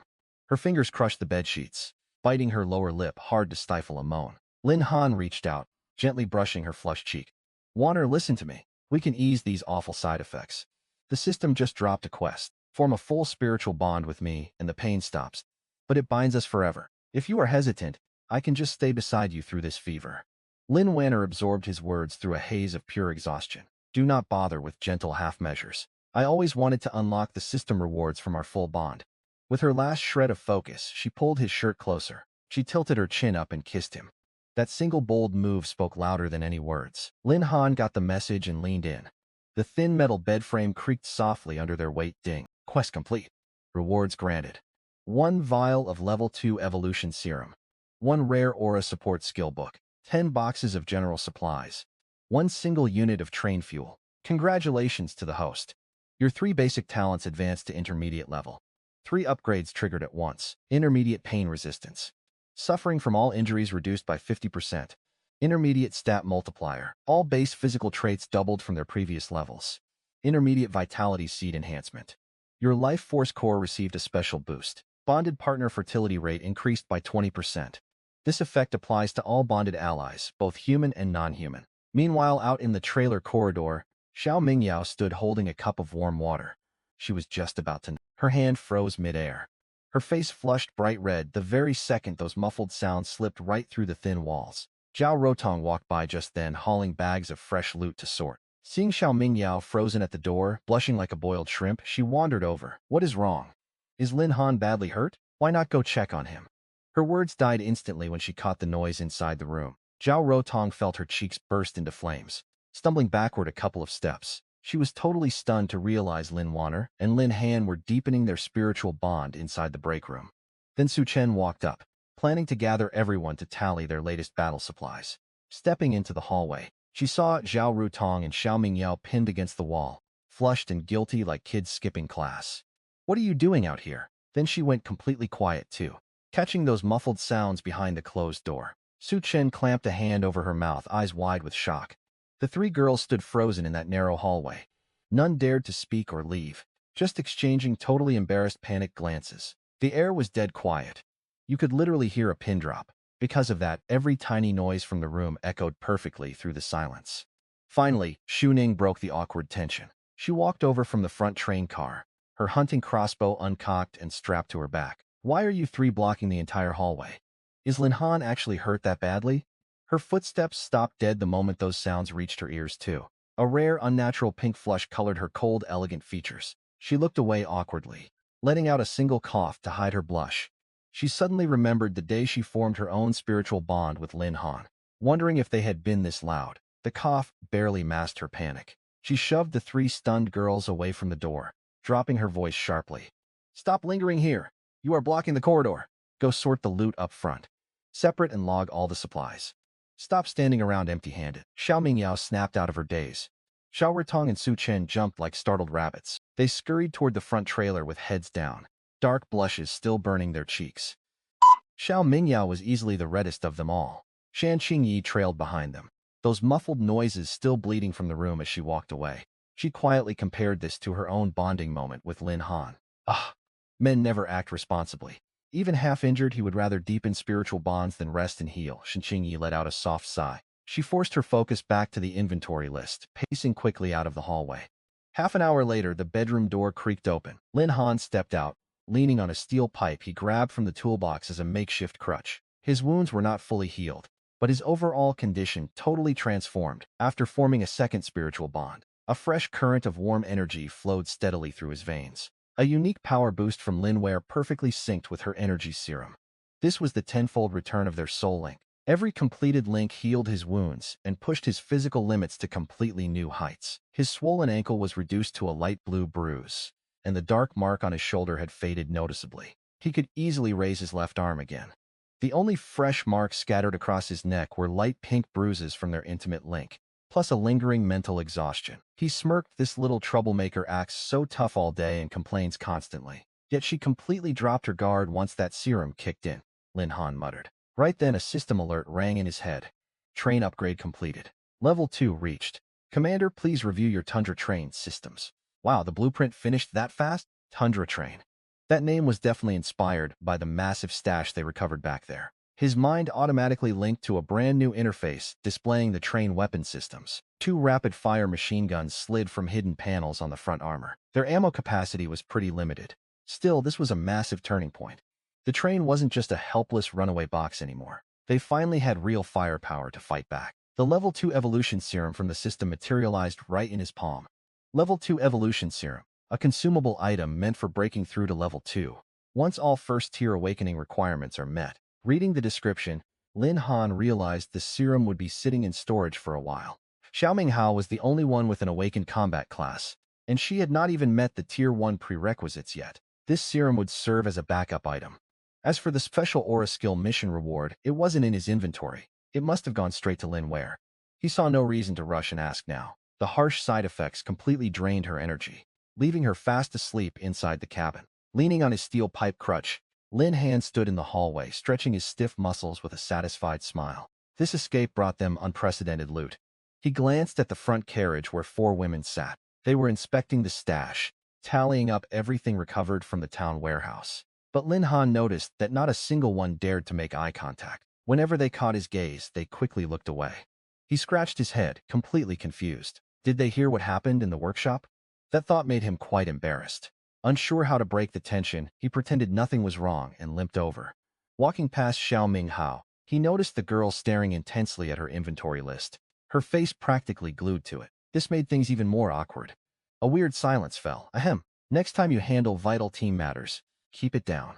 The workshop soundproofing is absolutely terrible. It seems Ware is still pretty worn out. So let us just start the meeting instead. Xingxingyi, their actual leader, finally spoke up. She gave him a loaded look, tinged with obvious jealousy. Right, got it. Lin Han took the out she offered, limping over to sit right in the middle. Suchin, show us the inventory. We must have snagged a pretty decent haul today. Suchin cleared her throat. All right, we grabbed 4 bundles of wood, 3 of rebar, 6 military fuel canisters, 12 beef cans, 4 massive slabs of cured meat, and 6 heavy-duty hiking backpacks, plus various first aid supplies and random hand tools from the metal lockers. This stash will keep us fed for about 2 weeks. It is not a massive surplus, but definitely more than enough. Suchin paused slightly, but the basement was the real jackpot. Lin Han found armor blueprints, a map, and a portable generator. Lin Han nodded. I just checked the system. The train is officially level 2. Weapons are unlocked. Our safety is guaranteed for the near future. Fuel is our only pressing issue now. Pass me that map. Zhao Ruodong spread it across a box. The parchment was old and yellowed with age, yet it was an invaluable asset for their team, who had zero clue about the surrounding terrain. The map marked key stops along the railway. One was circled in red Outpost 7. It sits 3 stops down, branching onto a sidetrack. Someone definitely drew this red circle for a reason. We can't be sure if it's a safe zone or a trap, but with working weapons we can check it out. With some luck we might run into other survivors. Lin Han fell silent, but his unsaid intentions were obvious. Right now he hoped to find other humans alive in this desolate world outside their small group. The girls traded looks, hope gleaming in their eyes. After all, every one of them dreamed of growing their group, instead of surviving forever as just 5 people. So it's settled. Next stop is Outpost 7. Lin Han slapped the map to lock in their next target. Right then, Lin Wanner stepped out of the back cabin, completely energized from her recovery. She didn't look drained by the serum's harsh side effects at all. Instead, her skin was bright and glowing, radiating life after her recovery. She asked, "What about Outpost 7? Did we find a new settlement?" Lin Wanner's voice broke the calm. All eyes turned to her, and the girls instantly remembered overhearing her private recovery session with Lin Han just moments ago. That weird, awkward atmosphere heavily settled over the room once again. Zhao Rutong was the first to break the silence. A sly smirk crossed her lips as she nudged Su Qian's elbow. "Su Qian, look at Wanner's skin.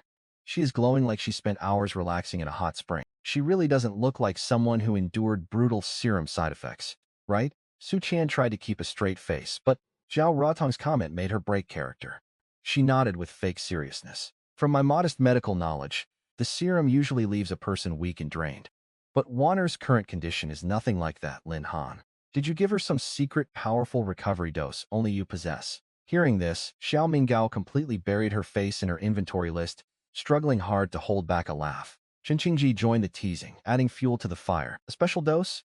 I say Lin Han himself is the cure. He claimed his injured leg made him barely able to move. And yet he spent a full half-hour alone in the back cabin. It seems that injured leg had plenty of energy left for the recovery process." "Big sister, you were way too blunt." Lin Han flushed red from their endless teasing and stumbled over his words. He scratched his nose awkwardly. "I was just helping Wanner ease the harsh side effects of the serum. Just some crucial team support. Nothing more. I am a disciplined and responsible guy, just crucial support." Shen Qingji raised an eyebrow, totally unwilling to drop this playful teasing. She hadn't forgotten how the group mocked her after her own private recovery session with Lin Han, so she fired off another biting remark. Crucial support that somehow left faint marks on her neck. Even the mutated zombies outside don't leave this many marks after a fight. The whole vehicle erupted in laughter. The girls giggled loudly, leaning forward, catching a flustered Lin Han's eye. Lin Wanner stood in the center, taking the brunt of their jokes. Her rosy cheeks burned redder, failing to find a proper comeback.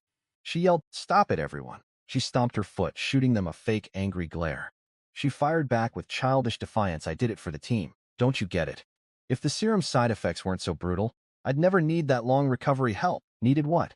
Zhao Rotong pressed with a sly smile, refusing to drop it. "Why make so much noise during your recovery?" We heard every word from behind the door. Your voice reached the back of the vehicle. Lin Wanner lost her patience, lunging forward to pinch Zhao Rotong. But she quickly calmed down, remembering the huge news she came out to share. "Wait, don't change the topic. I came out to say I unlocked a brand new skill after recovery. Everyone will want to hear this. It is an incredibly powerful skill. I just tested it out." Her words instantly grabbed everyone's attention. Even Lin Han sat up with curiosity. He hadn't yet gotten the chance to ask about the aura skill the system rewarded Lin Wanner with. "What skill?" Shen Qingji asked first, her tone shifting into a sharp focus. In the apocalypse, every new ability is a vital trump card for survival, and she knows that better than anyone else. And since she was the first to finish a recovery session with Lin Han, she fully understands that system rewards are never ordinary. Relieved to dodge their teasing, Lin Wanner puffed out her chest with radiant pride. She said, "Stand still, close your eyes, and just feel what happens next." The girls exchanged confused looks but obeyed, closing their eyes. A split second later, a golden ring of light radiated from Lin Wanner's body, expanding enough to completely engulf the entire vehicle. "Wow!" Shen Qingji opened her eyes first, looking totally shocked. Confirming what she just felt, she spoke in absolute awe. The temperature really shot up. "It is true the carriage feels much warmer now." Gao Ruotong gasped, staring at Lin Weir in total awe. "I was shivering just a minute ago, and now I do not feel a single chill. The heat must have spiked at least 15 degrees. At least 15 degrees, maybe even pushing 20 within a 10-meter radius of Weir." That is how Xiao Mingyao analyzed the whole thing. This skill totally flips the odds in this frozen apocalypse.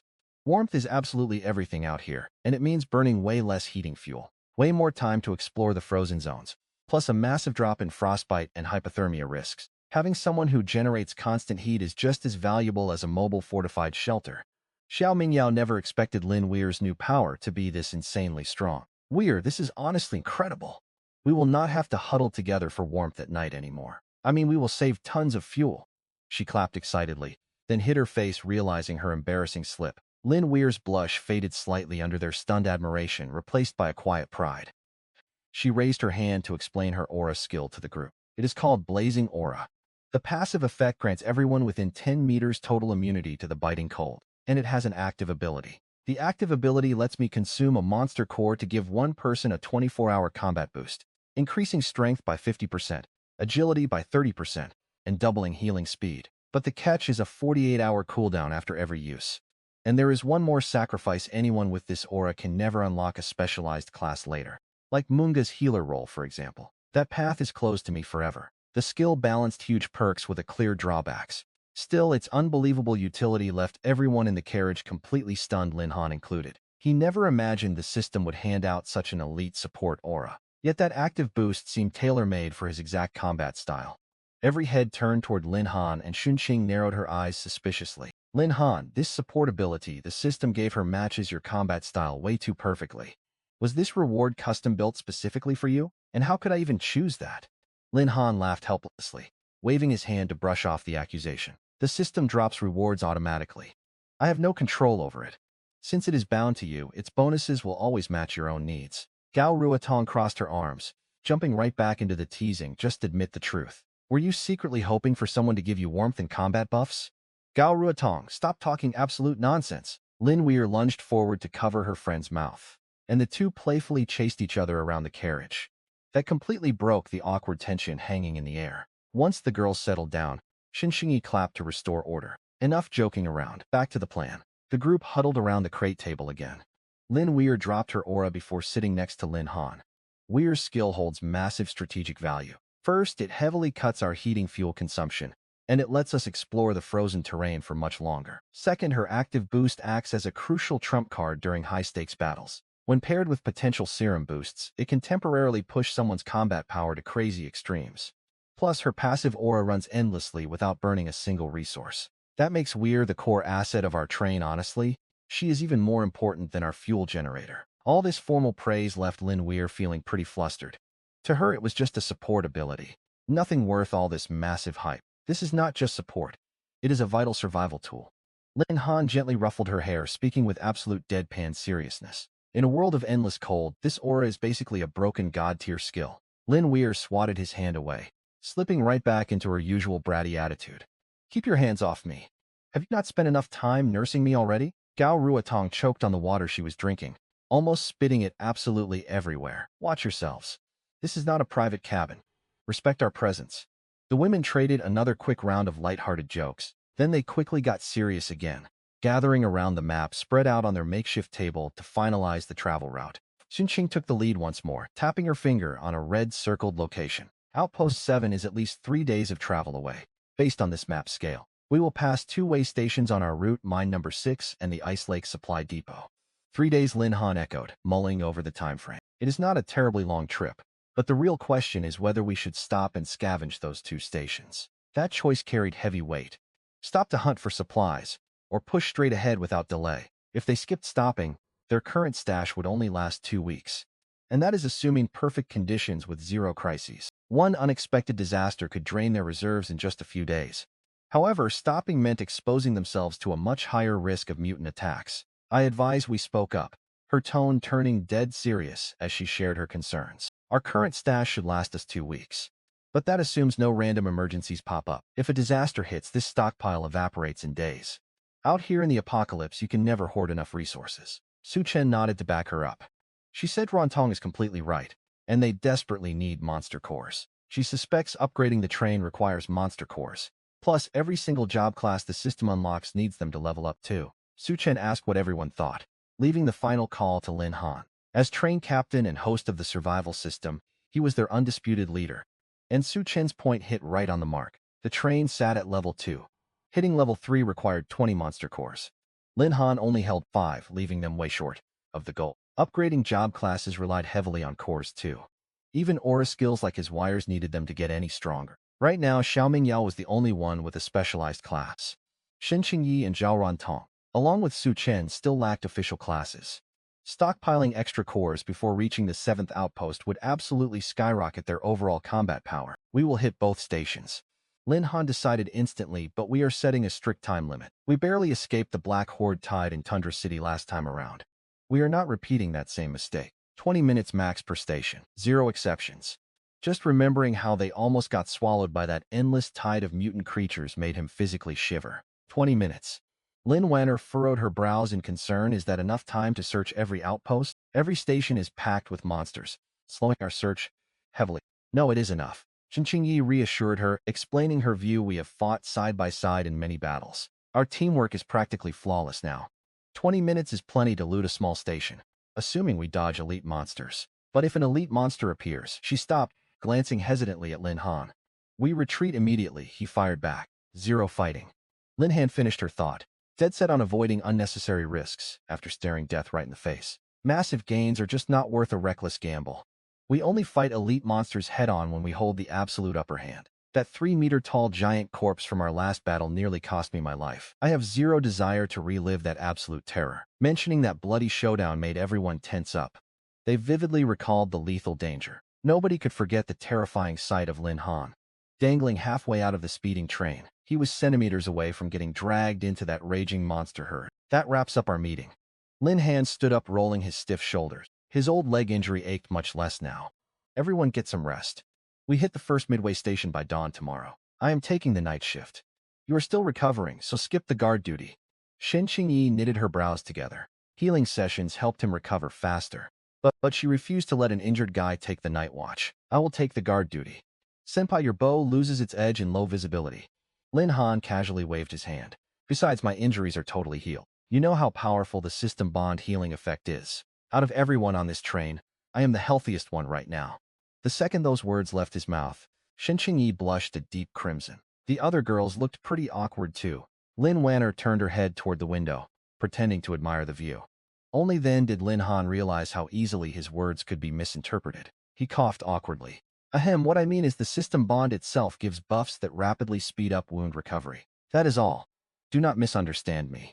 We are absolutely not misunderstanding anything at all. Zhao Rantong replied entirely deadpan, though the corners of her mouth twitched as she fought back a smile. Su Chen kept her head down, shoulders shaking uncontrollably to muffle her laughter. Meanwhile, Xiao Mingyao buried her face in her hands, ears burning bright red. You girls are seriously a handful. Lin Han sighed heavily, resting a hand on his forehead. He turned and headed straight for the front driver cabin. I am going to check the train status. Carry on then. A burst of laughter rang out behind him. The Tundra train cruised steadily across the frozen wasteland. Nightfall descended with an absolutely terrifying speed. It was barely past 4, yet the sky had already plunged into pitch darkness. Daylight was practically non-existent in this frozen world. Endless nights and lifeless ruins completely defined this brutal reality. Glancing out the windows revealed absolutely nothing but endless snowy plains stretching on forever. Moonlight reflected off the pale snow, casting a cold silver gleam everywhere. A suffocating silence completely dominated the vast landscape. If not for the occasional distant roar of some mutant beast, Lin Han would feel entirely severed from the rest of humanity. But Lin Han had no time to drown in deep thoughts right now. He sank into the driver's seat, studying the newly upgraded control panel from the recent train renovation. Both rapid-fire machine guns showed 100% ammo capacity. 200 rounds each meant a total of 400. This ammo was definitely not infinite. Once it ran dry, they had to scavenge raw materials to craft more, or find machinery capable of producing new bullets. Still, 400 machine gun rounds offered massive firepower in this unforgiving wasteland. At least we won't have to rely on axes to fight off the regular zombies, Lin Han muttered to himself. He opened the train status screen to check the gauges. Speed held steady at 60 kilometers per hour, and fuel consumption looked completely normal. That bought them about 5 extra travel days. Add in the fuel gallons scavenged from the small-town warehouse earlier, and their total travel time stretched to roughly 8 days. Station 7 was still miles away, meaning he had to find extra fuel nearby. Gas, they desperately needed more of it. Lin Han frowned in frustration. He knew every train stop was absolutely swarming with monsters, just like their very first station. Finding fuel in this frozen wasteland felt impossible. Just then, a knock hit the cabin door. Come in. The door swung open and Shen Qingyi stepped inside holding a steaming mug of coffee. I found this in a cargo car locker. It is our last can. She handed Lin Han the mug, smiling softly. Give it a try. My coffee skills are pretty rough. Lin Han took a small sip. It carried a faint bitterness and a slightly burnt aftertaste. Still, having a hot drink in this bone-chilling apocalypse felt like an absolute luxury. Tastes great, he said honestly. Shuning dropped into the passenger seat beside him, watching the raging blizzard rush past the window. She stayed quiet for a long moment before finally speaking. Lin Han, do you think there are other survivors out there? Hearing that, he fell completely silent. He understood exactly what terrified her. More survivors meant extra manpower and far better odds of staying alive. But they also brought countless unknown variables and hidden threats. In this post-apocalyptic reality, human nature is always infinitely more terrifying than any monster. The zombies they faced earlier were horrifying, but at least their attacks were straightforward and entirely predictable. People were a different story. You never really knew what a total stranger might do in the next second. I don't know, Lin Han answered honestly. Even with the system, their grasp of this world remained incredibly shallow. That is why we must explore. Finding other survivors means we can team up and reinforce our own group. And if it is a trap or monster nest, our heavy weapons and Lin Wanner's support aura provide enough firepower to protect ourselves. Shuning nodded, the tension finally leaving her face. I never imagined I would end up traveling with you through all this madness. But after everything we have survived together, I realized you are actually an incredibly reliable guy. Genuine admiration softened her usually cold features as she kept talking. No matter the crisis, you always step up and make decisive choices. You completely own the responsibility. Lin Han smirked, who says, I'm not responsible the rest of the time? He raised an eyebrow, teasing her. During our last system bonding session, I told you to take things slow, but you completely rushed it. Shen Xinyi replied with complete calm. Her incredibly bold comment caught Lin Han completely off guard. He never expected his own senior to speak so frankly about that. Lin Han coughed awkwardly, turning his head away to dodge her intense gaze. Senior, can we drop this topic? Why hide it? Everyone on the train already knows. Shen Xinyi stood up and patted his shoulder. Besides, your system requires bonding with more people. There will be a third bonding partner, and eventually a fourth. She paused at the door before stepping out. I just hope you focus on soundproofing for your future bonding sessions. Please install sound insulation in our private cabin. The other girls share this car. Before Lin Han could reply, she shut the door. He stared blankly at his coffee mug for a long moment, then released a deeply defeated sigh. Seriously, who even captains this train anymore? These girls were far bolder and more impulsive than he was. An outsider might actually think they were the ones draining his power. Still, that brief chat lifted his spirits, offering a tiny break from the crushing pressure of the life-and-death battles they had fought all day. Night fell. Inside the passenger car, each girl finally claimed a spot to rest. Lin Wanner sat quietly by the cabin wall, actively maintaining her passive support aura skill. Awakening her core ability pushed her body temperature way beyond normal human limits, rendering her completely immune to the biting cold outside. Still awake on night watch, Lin Han stepped out to stretch his legs. He caught sight of Lin Wanner and found himself speaking before he even realized it. Lin Wanner turned her head, watching him limp over on a rusted iron pipe crutch, a military coat draped over his shoulders. She whispered that she could not sleep, sliding over to make room. Lin Han sat down. The two of them just stared out the window at the endless frozen wasteland. Her voice trembled as she asked Lin Han if their family was still out there. Why were they dragged into this bizarre world? Would they ever make it back home? She missed their parents so much. Lin Han felt his chest tighten. Neither had dared to bring this up since they got here. Not because they did not care, but because they were terrified of the answer. He had no answers either, but he refused to give up hope. If they just survived day by day, they would eventually find a way back. Early the next morning, Shen Qingji's voice crackled through the intercom. Attention everyone, there is a station 10 kilometers out. We arrive in exactly 5 minutes. Initial scans show no obvious monster activity. Take your battle positions and get ready to deploy. Everyone snapped awake and scrambled for their gear. Lin Wanner activated her ability on the spot, hitting Lin Han with a 24-hour enhancement buff. Warm waves of pure energy flooded Lin Han. His strength and speed instantly skyrocketed to unreal levels. The lingering pain in his left leg and shoulder completely vanished. So this was the buff. He clenched his amazed by the raw vitality surging through his veins. Way stronger than the skill description. Of course it is. Lin Wanner tilted her chin up, extremely proud of her aura. She told him she poured a ton of energy into that buff, fishing for compliments now. Learned from the best. Lin Han laughed, double-checking his fire axe before stepping toward the door. The train slowed down, revealing an old mining facility up ahead. A rusted sign hung above the platform. It read, Mine Number 6, Red Site. The empty ice fields gave way to heaps of iron scaffolding and abandoned mining gear, all half buried in the snow. This was their first scheduled stop. Mine Number 6. Shen Qingji stepped up beside him. She explained that mines always store fuel reserves and heavy machinery. This was their best shot to scavenge enough fuel and extend the train's travel distance. But monsters were definitely lurking here. Lin Han narrowed his eyes. He knew opportunities always came with risks, but mine stretched deep underground. Those mutants could easily be nesting anywhere in that terrifying darkness. Right then, the train halted beside the platform. The doors opened. Freezing air and snow rushed in, violently tanking the temperature. But Lin Wanner's passive aura instantly blocked the worst of that biting cold. Xiao Mingyao whispered that it was so much warmer with her aura running. That cozy aura was easily one of the most crucial survival skills in this frozen world. 20 minutes to search, Lin Han ordered. Move out. Following his command, the 6 of them stepped off the train. Mine number 6 was way smaller than the tundra city they just left. Stay in formation, nobody wanders off alone. Lin Han shifted into high combat alert, gripping his fire axe tight. The passive aura wrapped around the group, keeping the heat in.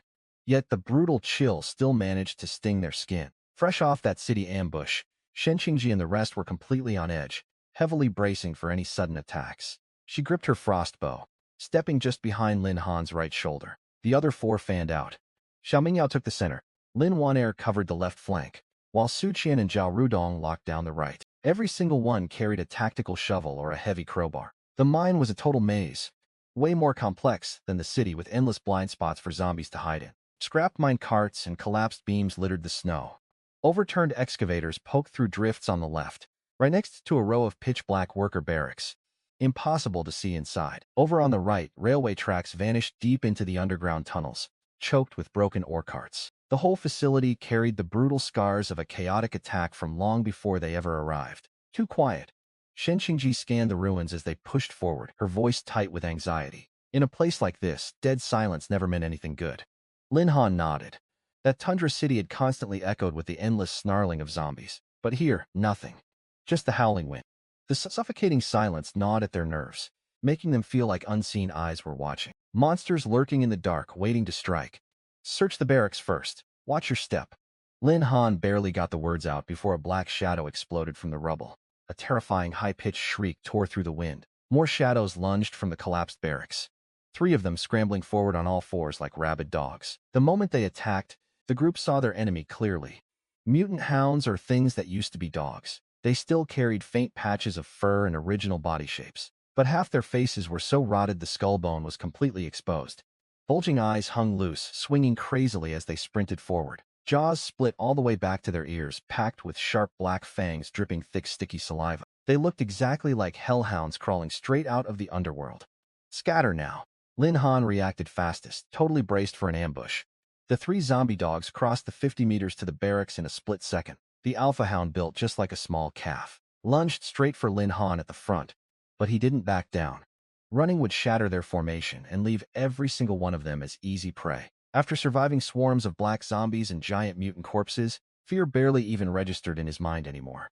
Pure adrenaline flooded his veins, pushed higher by Lin Ware's strength buff, bumping his reflexes to insane levels. The zombie hound threw its jaws open, black fangs aiming straight for his throat. A single bite meant instant death. Lin Han leaned hard to the side, dropped his center of gravity, and swung his axe in one fluid motion without any hesitation. The heavy axe split its open mouth, tearing through rotting flesh and bone before bursting out the back of its skull. A sickening crunch echoed, and its green eye popped out. He ducked back just in time to avoid getting drenched in acidic fluid. The hound's sheer momentum sent its dead body flying past him, crashing headfirst into the snow. That was one down. Lin Han flicked the blood off his axe, spinning around to back up the rest. But before taking a single step, 2 sharp crossbow thwacks sliced through the air. Swish, swish! Sing Sing fired 2 quick bolts. The first arrow punched right through the second dog's front left leg, severing it entirely. The beast's charge collapsed, tumbling into the snow. The second bolt hit the third hound right in the eye, piercing its skull and pinning it to a minecart 30 meters away. But that second dog was crippled, not dead. It scrambled up on 3 legs, lunging at Su Qian and Gao Ruru on the right flank with terrifying speed. Block it! Su Qian reacted instantly, copying a defensive move she'd watched Lin Ware use before. She gripped her trench shovel with both hands, aiming the flat blade forward to absorb the charge. Gao moved just as fast, swinging her crowbar to snap the dog's good hind leg. A heavy thud echoed the second that shovel slammed into the monster's chest. A violent shockwave shot straight down the handle into Su Qian's wrists, forcing her several steps back. She nearly fell completely flat. Still, that direct hit slowed the dog's momentum big time. Gao Ruru's heavy crowbar came crashing down right after, smashing violently into the dog's raised knee. The beast let out a horrible shriek. Its legs gave out and it collapsed sideways. Lin Han reached them in a flash. He stomped onto its neck, raised his axe, and severed its rotting head in one strike. That was all three. Breathing hard, he scanned the battlefield. From the second the ambush started to the moment they were wiped out, less than 20 seconds had passed. "Is anyone hurt?" he called out, checking over every single person in the squad. "I'm fine." Su Qian rolled her aching wrist, the raw shock still pretty obvious on her face. "Awesome coordination, guys." Lin Han nodded. While they were busy fighting the pack, Sing Sing had kept watch. "Lin Han, you're 4 o'clock." The warning barely slipped out before another arrow went flying. Lin Han whipped around to see a regular zombie staggering out of the barracks. It caught a single bolt to the forehead before dropping completely dead into the snow. "This mine has way fewer normal zombies compared to the city we cleared." Sing Sing quickly reloaded her bow, scanning the surrounding ruins. "At least from what we've seen today, the real threat down here are those mutant zombie hounds. Don't relax. Those 3 hounds jumped us out of nowhere. Without Ware's strength buff, I never would have dropped that alpha monster with a single swing." Lin Han wiped the gore from his weapon, nodding grimly toward the barrack buildings. "Their nest is hidden inside. We searching? We've only got 20 minutes. Gao Ruru reminded him, remembering the exact rules they set before heading down. Finish the sweep in 20 minutes and return to the train. They needed to leave enough time to outrun the black tide. They couldn't afford a repeat of last time's disaster research. Lin Han's tone left zero room for doubt. He wasn't about to blow their chance to search Mine Site 6. Nobody knew just how many valuable supplies could be hidden down here. Most importantly, they were running dangerously low on monster cores. Those things were literally essential for everything. Upgrading the train, leveling up their combat classes, even enhancing weapons. Plus, you can never have enough survival supplies anyway. Nobody knew when they might get trapped inside the train with absolutely zero way out. That black tide chasing them felt exactly like a blade against their necks. "Mine made up," Lin Han explained the plan. He told them the mine supply depots are usually near the workers' barracks. "No risk, no reward. Stick to the usual formation. I take point. Big Sister covers the rear and you 4 stay center. Hold that formation tight. Do not panic no matter what monsters appear, and coordinate your attacks like before." "Understood." The 4 women nodded in unison. Their previous fight against the zombie horde had built some serious teamwork between them. After fighting to survive in Tundra City, these models who once lived in pure luxury were visibly changing before everyone's eyes. The group trudged heavily through the snow toward the barracks. Now that the alpha zombie dog was dead, no other monsters crawled out from the barracks. Lin Han crept along the wall to the barracks door and pressed his ear against it. Hearing zero movement inside, he finally led the rest of them in. Only half the door was intact. The other side had been violently smashed inward by sheer brute force. Lin Han leaned in for a look, but pitch blackness hid everything. "Su Chen, hand me the flashlight." Su Chen dug through her backpack and pulled out a hand-cranked flashlight. They looted back at the Tundra warehouse. She cranked it a few times, throwing a beam deep into the room. The light swept over rows of iron bunk beds still fully made with blankets and cotton mattresses. Metal lockers lined the dark corners. Their doors hung wide open, completely stripped bare of anything useful. Mining lamps, safety helmets, and thoroughly chewed human skeletons were scattered across the dirty floor. Someone already looted this place. Zhao Rutong frowned in confusion. "Did other survivors beat them here?" Lin Han shook his head. "I doubt it." Lin Han locked onto the bones, studying the gnaw marks covering the skeletons. "These bite wounds are definitely from zombies. The supplies might be hidden deeper inside." He pushed forward, raising his fire axe in a tight defensive guard. Instead of rushing the search, he scanned every inch of the place to rule out hidden threats. The flashlight swept through the darkness until everyone spotted a heavy iron door at the far end, leading to some inner room. A massive lock held the thing tightly shut, and a distinct drag mark cut through the dust underneath it. Like something incredibly heavy had been pulled from inside, leaving a dark streak on the floor. "Here." Lin Han walked to the iron door and pushed hard. It didn't budge an inch. Stepping back, he raised the fire axe and brought it crashing down. Metal rang out, sparks flew, and the heavy lock completely shattered. Lin Han kicked the iron door open. The moment the flashlight beam flooded that inner room, he completely froze. This was no workers' lounge like they expected. It was a fully loaded emergency supply depot. Shelves lined the room, packed tight with supply crates. Su Chen gasped softly. "We just hit the absolute jackpot." Zhao Rotong covered her mouth, eyes shining with pure, unbridled excitement. "This is the official emergency stockpile for the whole mine." Shen Qingji stepped forward, inspecting the shelves. A rare, faint smile broke through her normally cold features. "Mine management must have secured this place. It was never even opened during the crisis. Grab absolutely everything." Wasting zero time, Lin Han started packing supplies straight into his spatial storage. 12 blocks of high-density fuel. 8 crates of military rations, 10 thermal blankets, 6 coils of heavy rope, plus 2 heavy boxes of machine gun ammo. His 10-slot inventory maxed out instantly, so they shoved whatever was left straight into their backpacks. They slung the packed bags onto their shoulders, carrying everything they could. Our time is almost up. Xiao Mingya checked her digital watch.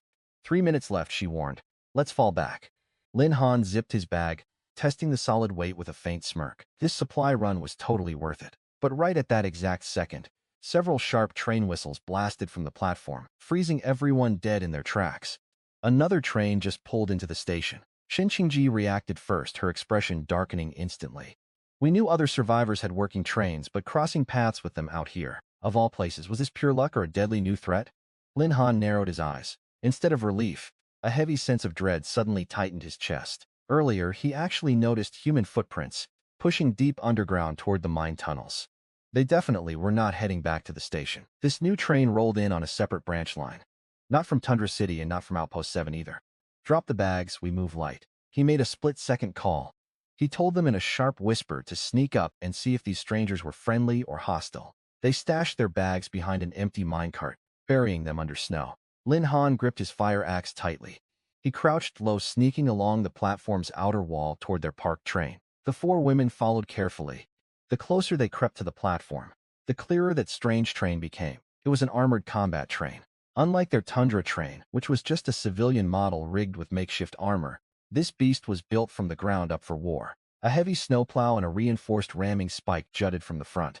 The thick steel plates welded across every car were covered in dried blood and deep claw marks. 2 heavy machine guns sat on the roof, sporting barrels twice the caliber of their own weapons. But the sight that completely drained the blood from Lin Han's face was the emblem painted right on the hull.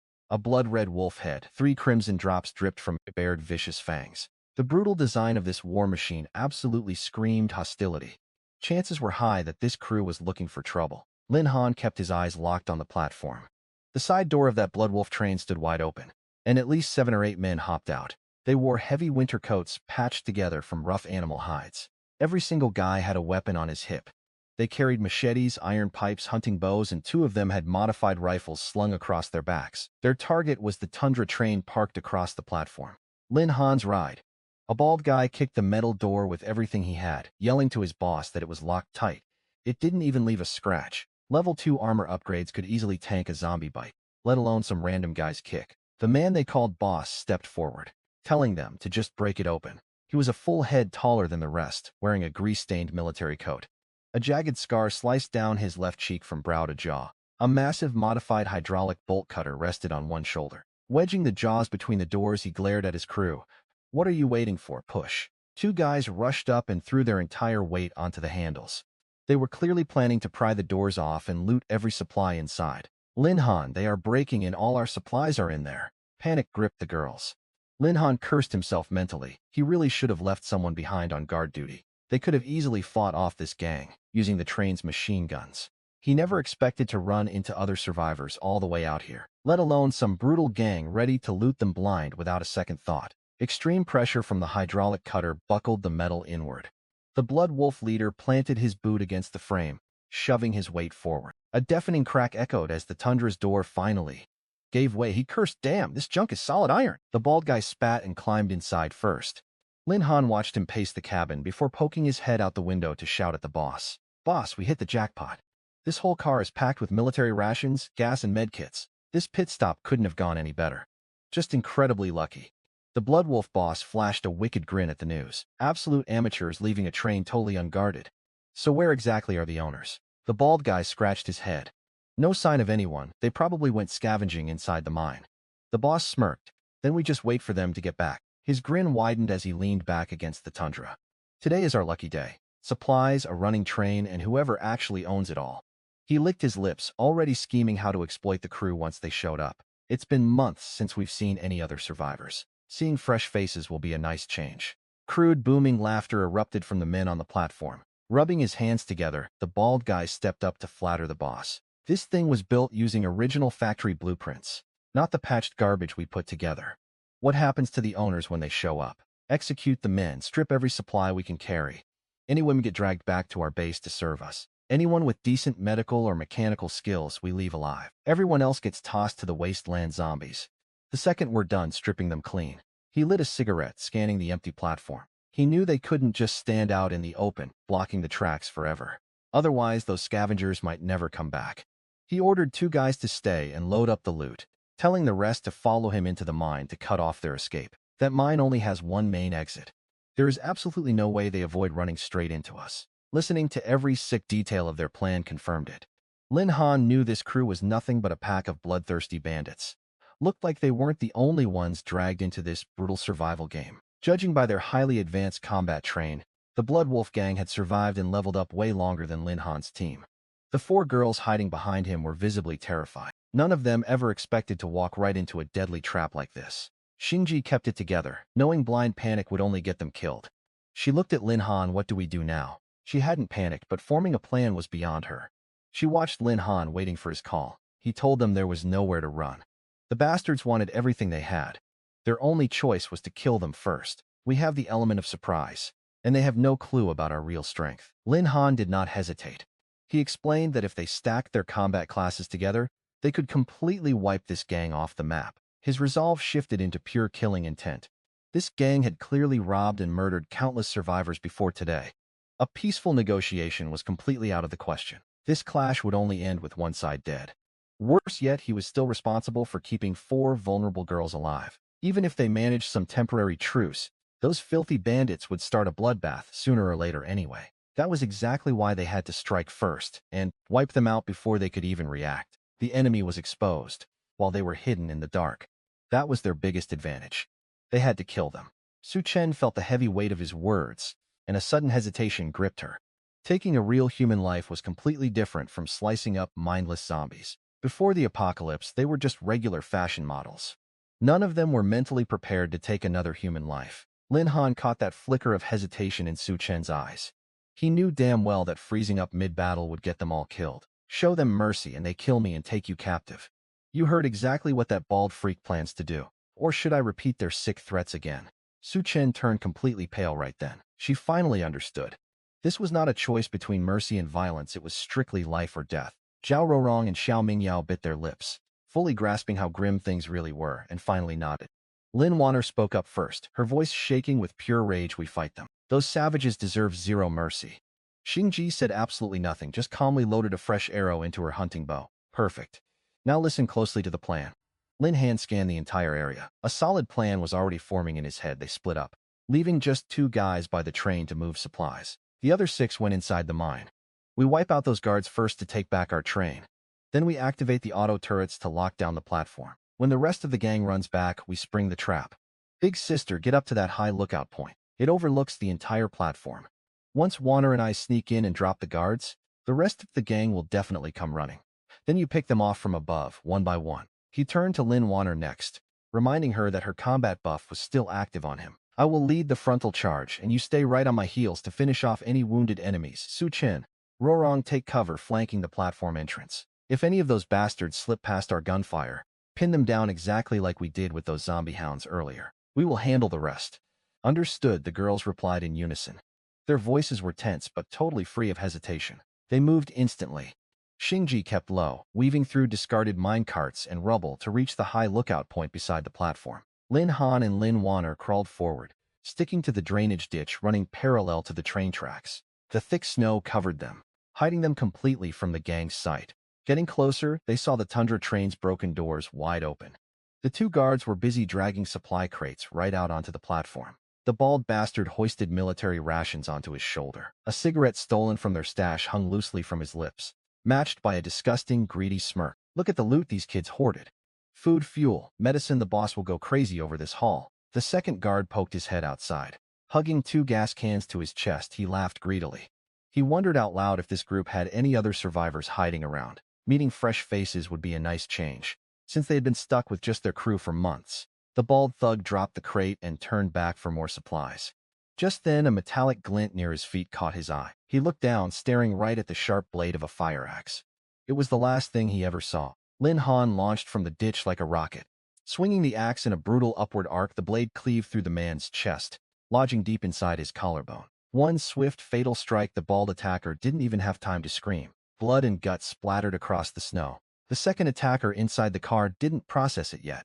Still leaning out, holding the fuel cans, he yelled, "Hey Baldy, what is taking so long?" His words died in his throat as a crossbow bolt split the air. The bolt punched through his left eye and out his skull, pinning his corpse to the wall. Shen Qing fired and screamed, "Get on the train!" Lin Han spoke firmly, pulling Lin Weier hard into the carriage beside him. They quickly swept every cabin to ensure no other attackers were hiding inside. Then, Lin Han sprinted to the cockpit and booted up the train's weapon control panel. Two rapid-fire machine guns slid out from slots in the front armor, their pitch-black muzzles locked onto the empty platform. "Big sister, do you see the path back from the mine?" Lin Han spoke into his radio. They scavenged these from Tundra City, giving every team member seamless comms across the battlefield. Visual is completely clear. Xinqing's voice echoed through the radio. They heard the fight and are running back right now. All 6 of them. The massive scarred leader is charging up front. Understood. Su Chen, Ruodong, Mao, stay hidden. Once I open fire and break their formation, hit their flanks and cut off anyone trying to escape. Copy that. The moment she replied, 6 figures came running through the snow from the mine exit. The Blood Wolf leader sprinted ahead, swinging his hydraulic cutter like a cheap toy. His facial scar twisted with blind rage. Who the hell touched my men? The second he stormed the platform, he spotted the bald man's bisected corpse. His pupils shrank in pure shock. Scatter, it is an ambush. Without missing a single beat, Lin Han activated both machine guns and opened fire simultaneously. Heavy caliber bullets rained down like a hurricane, sweeping the entire platform with deadly fire. 2 attackers couldn't dodge in time.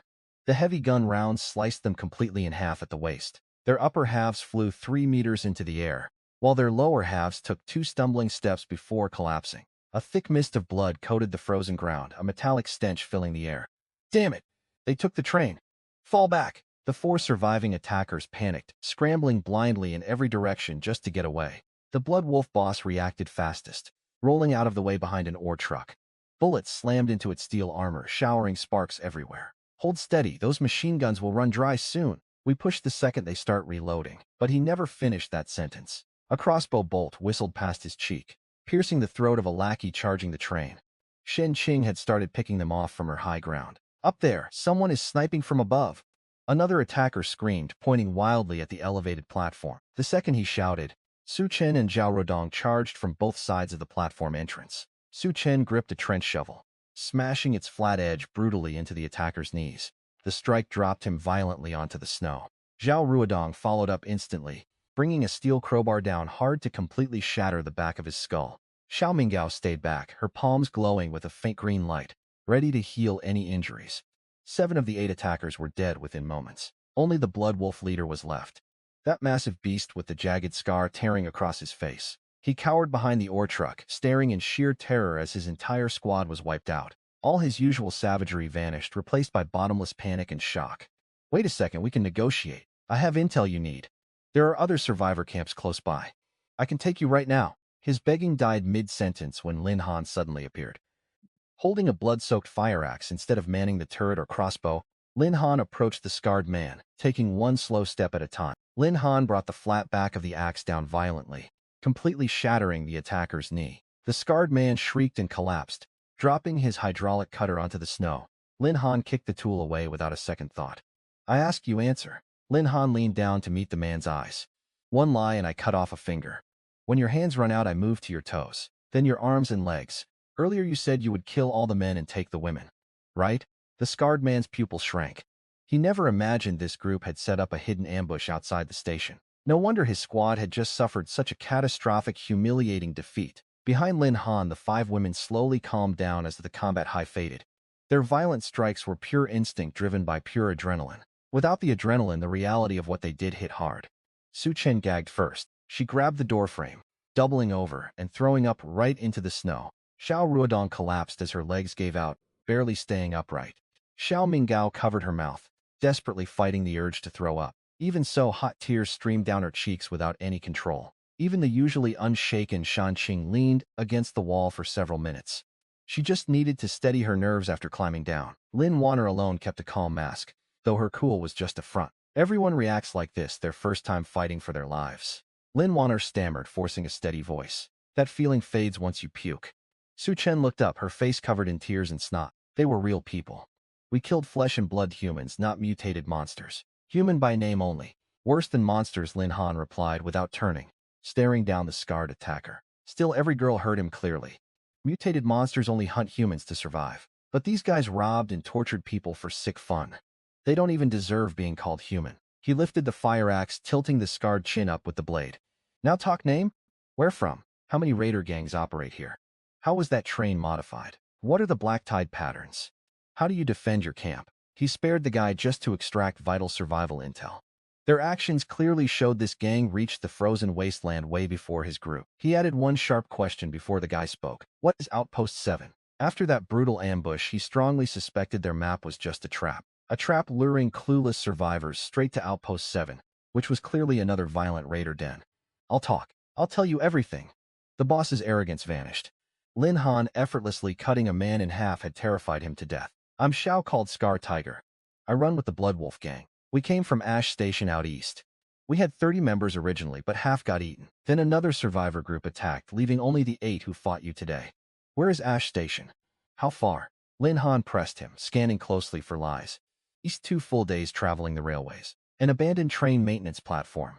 We fixed it up and made it our base. Scar Tiger crawled backward, clearly planning to bolt at the first chance. Lin Han stomped his shattered knee, making him scream again. Stop squirming. Why attack other survivors? Shouldn't people unite to survive? Unite? Alliances don't exist in this frozen hell. At least 4 or 5 separate survivor factions roam this area, and none have good intentions. The Northern Ice Lake Gang kidnaps people for live bait to distract monsters. The Southern Miners Brotherhood steals resources, takes women, and raids trains. And those lunatics at Outpost 7. Far more savage. Outpost 7. Lin Han raised a brow. That was their map's red-circled spot. Explain Outpost 7. It's the only nearby permanent outpost producing ammo and firearms. Originally a military forward operating base, but some gang took it over. Their boss is Su Tianba, with 40 to 50 armed men. They run 2 fully armored trains packed with heavy weapons. We plan to steer clear of their territory and scavenge this station, but accidentally ran into your group. What about the Black Tide? Know its time cycles? Scar Tiger went pale at the mention of the Black Tide. It hits in 3 separate waves. The first hits about an hour after a train stops. It's the fastest, just small monster swarms. The second hits 6 hours later with medium beasts. The third arrives 24 hours after stopping, being the deadliest. Massive elite monster hordes attack all at once. Over 20 crew members died failing to escape it. You can tether a train to a station. Once tethered, you just leave temporarily to outrun the Black Tide, then return to the locked station later. Tethered platforms are fully fortified against the tide. Did none of you seriously know this? Scar Tiger finally spoke, completely stunned. He never imagined it would end like this, dying at the hands of absolute rookies. Lin Han locked away every detail in his memory. He stood tall over the kneeling gang leader. One last question. How did you modify your train? That armor and those auto turrets definitely do not match the standard system upgrade blueprints. We stole the modification blueprints from an engineer we captured. By using beast cores, you can apply custom partial modifications right away. No need to finish a full official tier upgrade. A desperate hope flashed in Scar Tiger's eyes as he rushed to finish. I just told you absolutely everything. The blueprints are still on our train. So are all the supplies we stripped from dozens of stations. Take every single crate. Let you live. Lin Han cut him off, his voice freezing. He never planned on leaving a single person from this gang alive. They obviously set up base in a safe station, then sent out raiding parties to rob, torture, and kill scattered survivors week after week. Unforgivable. Scar Tiger went totally pale. He finally realized Lin Han was absolutely going to kill him. Earlier, you said you'd slaughter the men and drag the women back for your crew to abuse, then toss their bodies to the monsters once you got bored. Right? Now I will treat you exactly how you plan to treat us. Scar Tiger exploded with rage and lunged up for one last desperate strike. With all hope of mercy gone, he was going to fight to the death. Watch out! The women screamed together, warning Lin Han about the incoming blow. But he was already expecting this desperate ambush. Thanks to his stacked core fusions and survival aura, his raw strength made the injured Scar Tiger look pathetic. He hoisted the fire axe and swung down with all his might. The blade severed his outstretched arm completely. A second strike hit his neck, sending his head rolling across the snow. Let's take their train. Flicking blood from his axe, Lin Han ignored the severed head and locked his gaze on the armored Blood Wolf locomotive. A terrifying blood-red wolf skull decorated the side of the massive train. But now this mechanical monster had no master. Lin Han led the 5 women up and boarded the unfamiliar train. Its cars were way wider than the Tundra train. The steel shelves welded to the walls held literal mountains of neatly stacked supplies. There were at least 30 high-energy fuel cylinders, military rations covering half a wall, coiled climbing ropes, heavy medkit, spare mechanical parts, and even a small gasoline generator. How many innocent people did they rob for this? Sushi covered her mouth, her eyes red and swollen. She had stopped throwing up, but she still looked deathly pale. Zhao Rotong gripped her arm tightly to keep her steady. Don't overthink it. Lin Han snapped her out of her spiral. He knew that dwelling on the gang's countless victims would only crush them under a deadly sense of guilt. In this frozen wasteland, survival had to come before absolutely everything else. Take inventory of all the supplies. Move every single usable resource over to our Tundra Train. While speaking, he took wide strides right toward the Bloodwolf's control cabin. This control room was twice his train size, packed with a far more complex setup of levers, gauges, and screens. The exact second Lin Han's palm brushed against the main control panel, two distinct voices echoed simultaneously in his mind. The first was his own system notification. An unowned locomotive has been detected. Its assigned captain has perished. Consume this train to upgrade your Tundra Train. Consumption rewards include Tundra Train armor upgraded to Tier 3, a total weapon system overhaul plus 2 extra passenger cars, and a massive cargo capacity expansion. The second voice was a cold automated broadcast, identical to his own train's announcement system. Official base announcement. Trains can consume other locomotives to advance their tiers. 2 valid consumption methods exist. First, eliminate the opposing captain to seize and absorb their vehicle. Second, obtain a voluntary surrender from the rival captain to permit absorption. Upon successful consumption, the surrendered train's identity is permanently erased and merged into your own locomotive. Is this actually possible? Lin Han blinked in sheer surprise, then quickly pieced it all together. No wonder Scar Tiger's crew kept ambushing stations to target other survivors' trains. Stealing supplies was just a secondary bonus. The real prize was absorbing rival locomotives to accelerate their own upgrades. Without any hesitation at all, Lin Han confirmed the consumption command. Consumption initiated. Estimated time to completion exactly 10 minutes. A pale blue light shot from the Tundra Train, forming a glowing ribbon that linked the 2 locomotives. An invisible force wrapped around every car of the Bloodwolf, while a progress bar popped up on the console to track the absorption. Once that progress bar hits 100%, the entire enemy train breaks down into raw upgrade materials for their own. What is going on? Shen Xingyi stepped back into the cabin. She had just organized the girls to transfer the loot when a faint vibration rattled both trains. The 4 other girls followed right behind her, arriving just in time to catch the consumption progress bar glowing on the control panel. Train consumption upgrades. They could actually absorb each other to get stronger. Shen Xingyi stood there in pure shock. She never imagined a core system like this even existed. It meant the very rules of this wasteland were designed to force trains into conflict. Every train captain is both hunter and prey. Exactly. Lin Han gave a grim nod of agreement. Right then, a harsh metallic scrape echoed down the far end of the corridor. It sounded exactly like heavy iron chains dragging across steel. Everyone froze. Someone else is still on board. Shen Xingyi instantly raised her frost-hunting bow, aiming a knocked arrow straight down the empty hall. Lin Weier triggered her defensive aura, sending a glowing gold circle rippling out from her feet. Gripping his bloodstained fire axe, Lin Han stepped up to lead the way. The short hallway ended at a windowless iron door, bolted shut with a massive padlock. Lin Han shattered that lock with a single brutal swing from the back of his axe. He kicked the heavy door wide open and shined his flashlight into the tiny room beyond. The whole group fell dead silent, completely stunned by the sight. Inside was a cramped, pitch-black cell. No bed, no furniture. Just a thick iron chain extending from a welded point on the wall, ending in a heavy shackle around a woman's ankle. She was huddled in the far corner, wearing a thermal suit. The torn gear exposed fresh cuts and deep bruises across her arms and face. Tangled hair hid most of her features. Even so, the small glimpse of her face revealed a striking natural beauty. Her skin was flawless, though her frame was dangerously thin from starvation and abuse. She flinched in pure terror the second that heavy door swung open, pressing herself even deeper into the corner. "Stay away from me. I already gave you everything I had, even my train. Please have mercy." Lin Han quietly set his fire axe down and raised his empty hands to reassure her. "I won't hurt you. You are safe now. Every single man who locked you up is dead." For a split second, the woman's trembling body finally stilled. Slowly, she lifted her head. She peered through the tangled mess of her hair to study Lin Han's face, trying to read if he meant it or if this was just another cruel trick. Lin Han finally saw her face clearly, letting out a soft gasp of pure awe. He had never seen such breathtaking beauty in this frozen, dead world. What does she look like? His stunned tone made the girls behind him insanely curious. They all crowded forward to get a better look. She really is gorgeous, Shen Xingyi whispered, stepping closer to check on the captive woman. She had this otherworldly beauty that shone right through the dirt and fresh wounds. Her features were perfectly symmetrical.